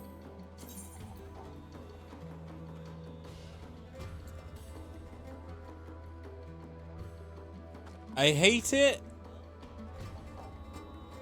but I hate it less than some other Blue Mage stuff.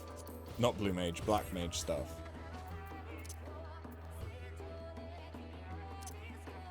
I probably will still use it. I'm probably still more likely to use it than the Summoner or Scholar ones.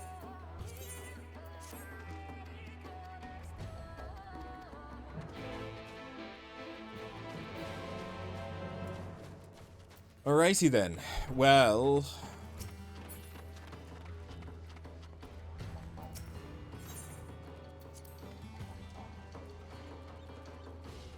that is probably where I should call it for now.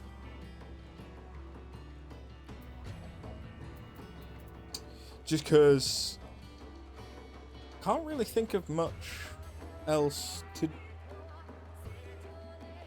do that won't feel like I'm trying to rush it.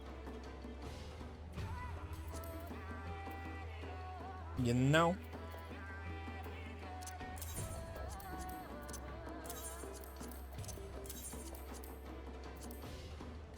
And tomorrow I'm probably gonna do Night Rain because there's the new Everdark Sovereign.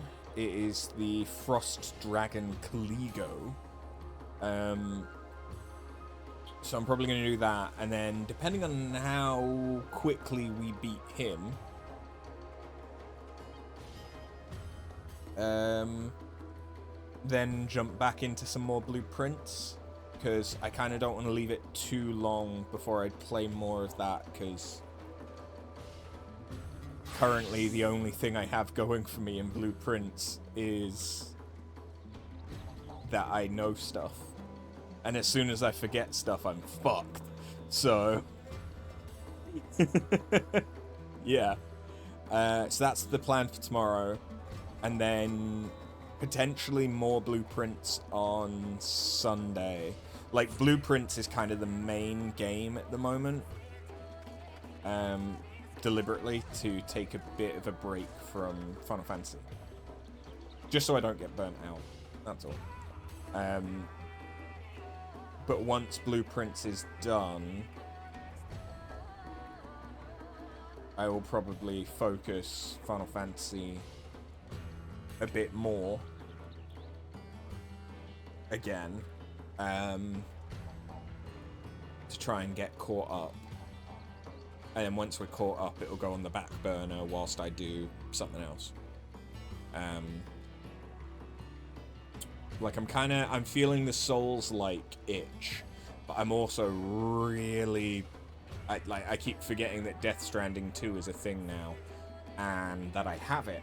So I need to play that, because I want to.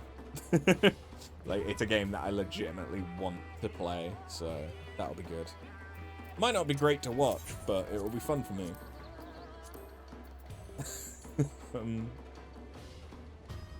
Yeah. In the meantime, off stream, I will be trying to finish up the Bosnian relic, or continue developing the Bosnian relics. The Endwalker relics are still ongoing in the background. How are we doing for Endwalker relics? I'm doing the ninja ones at the minute, and we are about 60% of the way there with all the relics. However, I do still need 46,500 Tombstones of Poetics, but that's a much more passive grind. I just need to remember to do like my main scenario roulette, maybe my alliance as well, my high level. Like if I do these, then I can easily get 1,000 Tombstones. There will also be, yeah, the Occult Crescent relics, the Atma farming, which is why I'm deliberately not doing shared fates in Dawntrail zones yet. I say that like I've finished the ones in Endwalker. I have not. I might finish the one in Garlemald tonight. That might be one of the things that I do to wind down. Thinking about it, since I'm capped,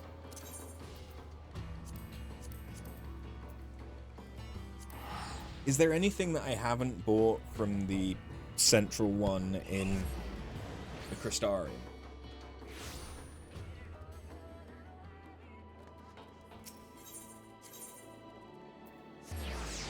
I don't think so.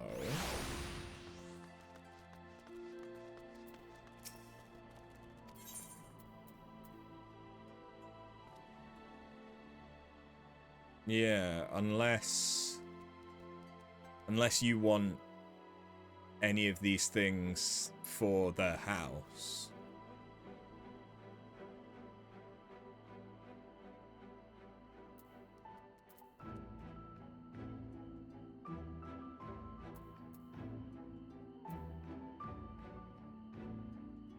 Milk? Not particularly at this point. Fair. And to be fair, these are all tradable. So it's not like we couldn't just buy them off the market board as well. Yeah, so I'll push myself to finish Garlemald tonight, which then just means I have Elpis and Ultima Thule. But these, I have yet to do any fates. I've yet to do any fates in living memory, apparently. That makes sense. That does make sense. I also need to do the Serpent Lord again, or a couple of times, in order to get the Capybara mount, right? That was the Capybara. As well as the other special fate, the mascot one, to get the mascot outfit. I need to do that. But yeah, I think that's the current plan. So I will leave it there for today. Is Gwyd planning on going a while longer? Because if so, I will raid out to him. Because I actually have remembered that raiding exists for once. Go at least another half hour. Cool. Yeah, we'll go and raid him then. So, yeah, for YouTube's sake, thank you very much, and I'll catch you next time. Later.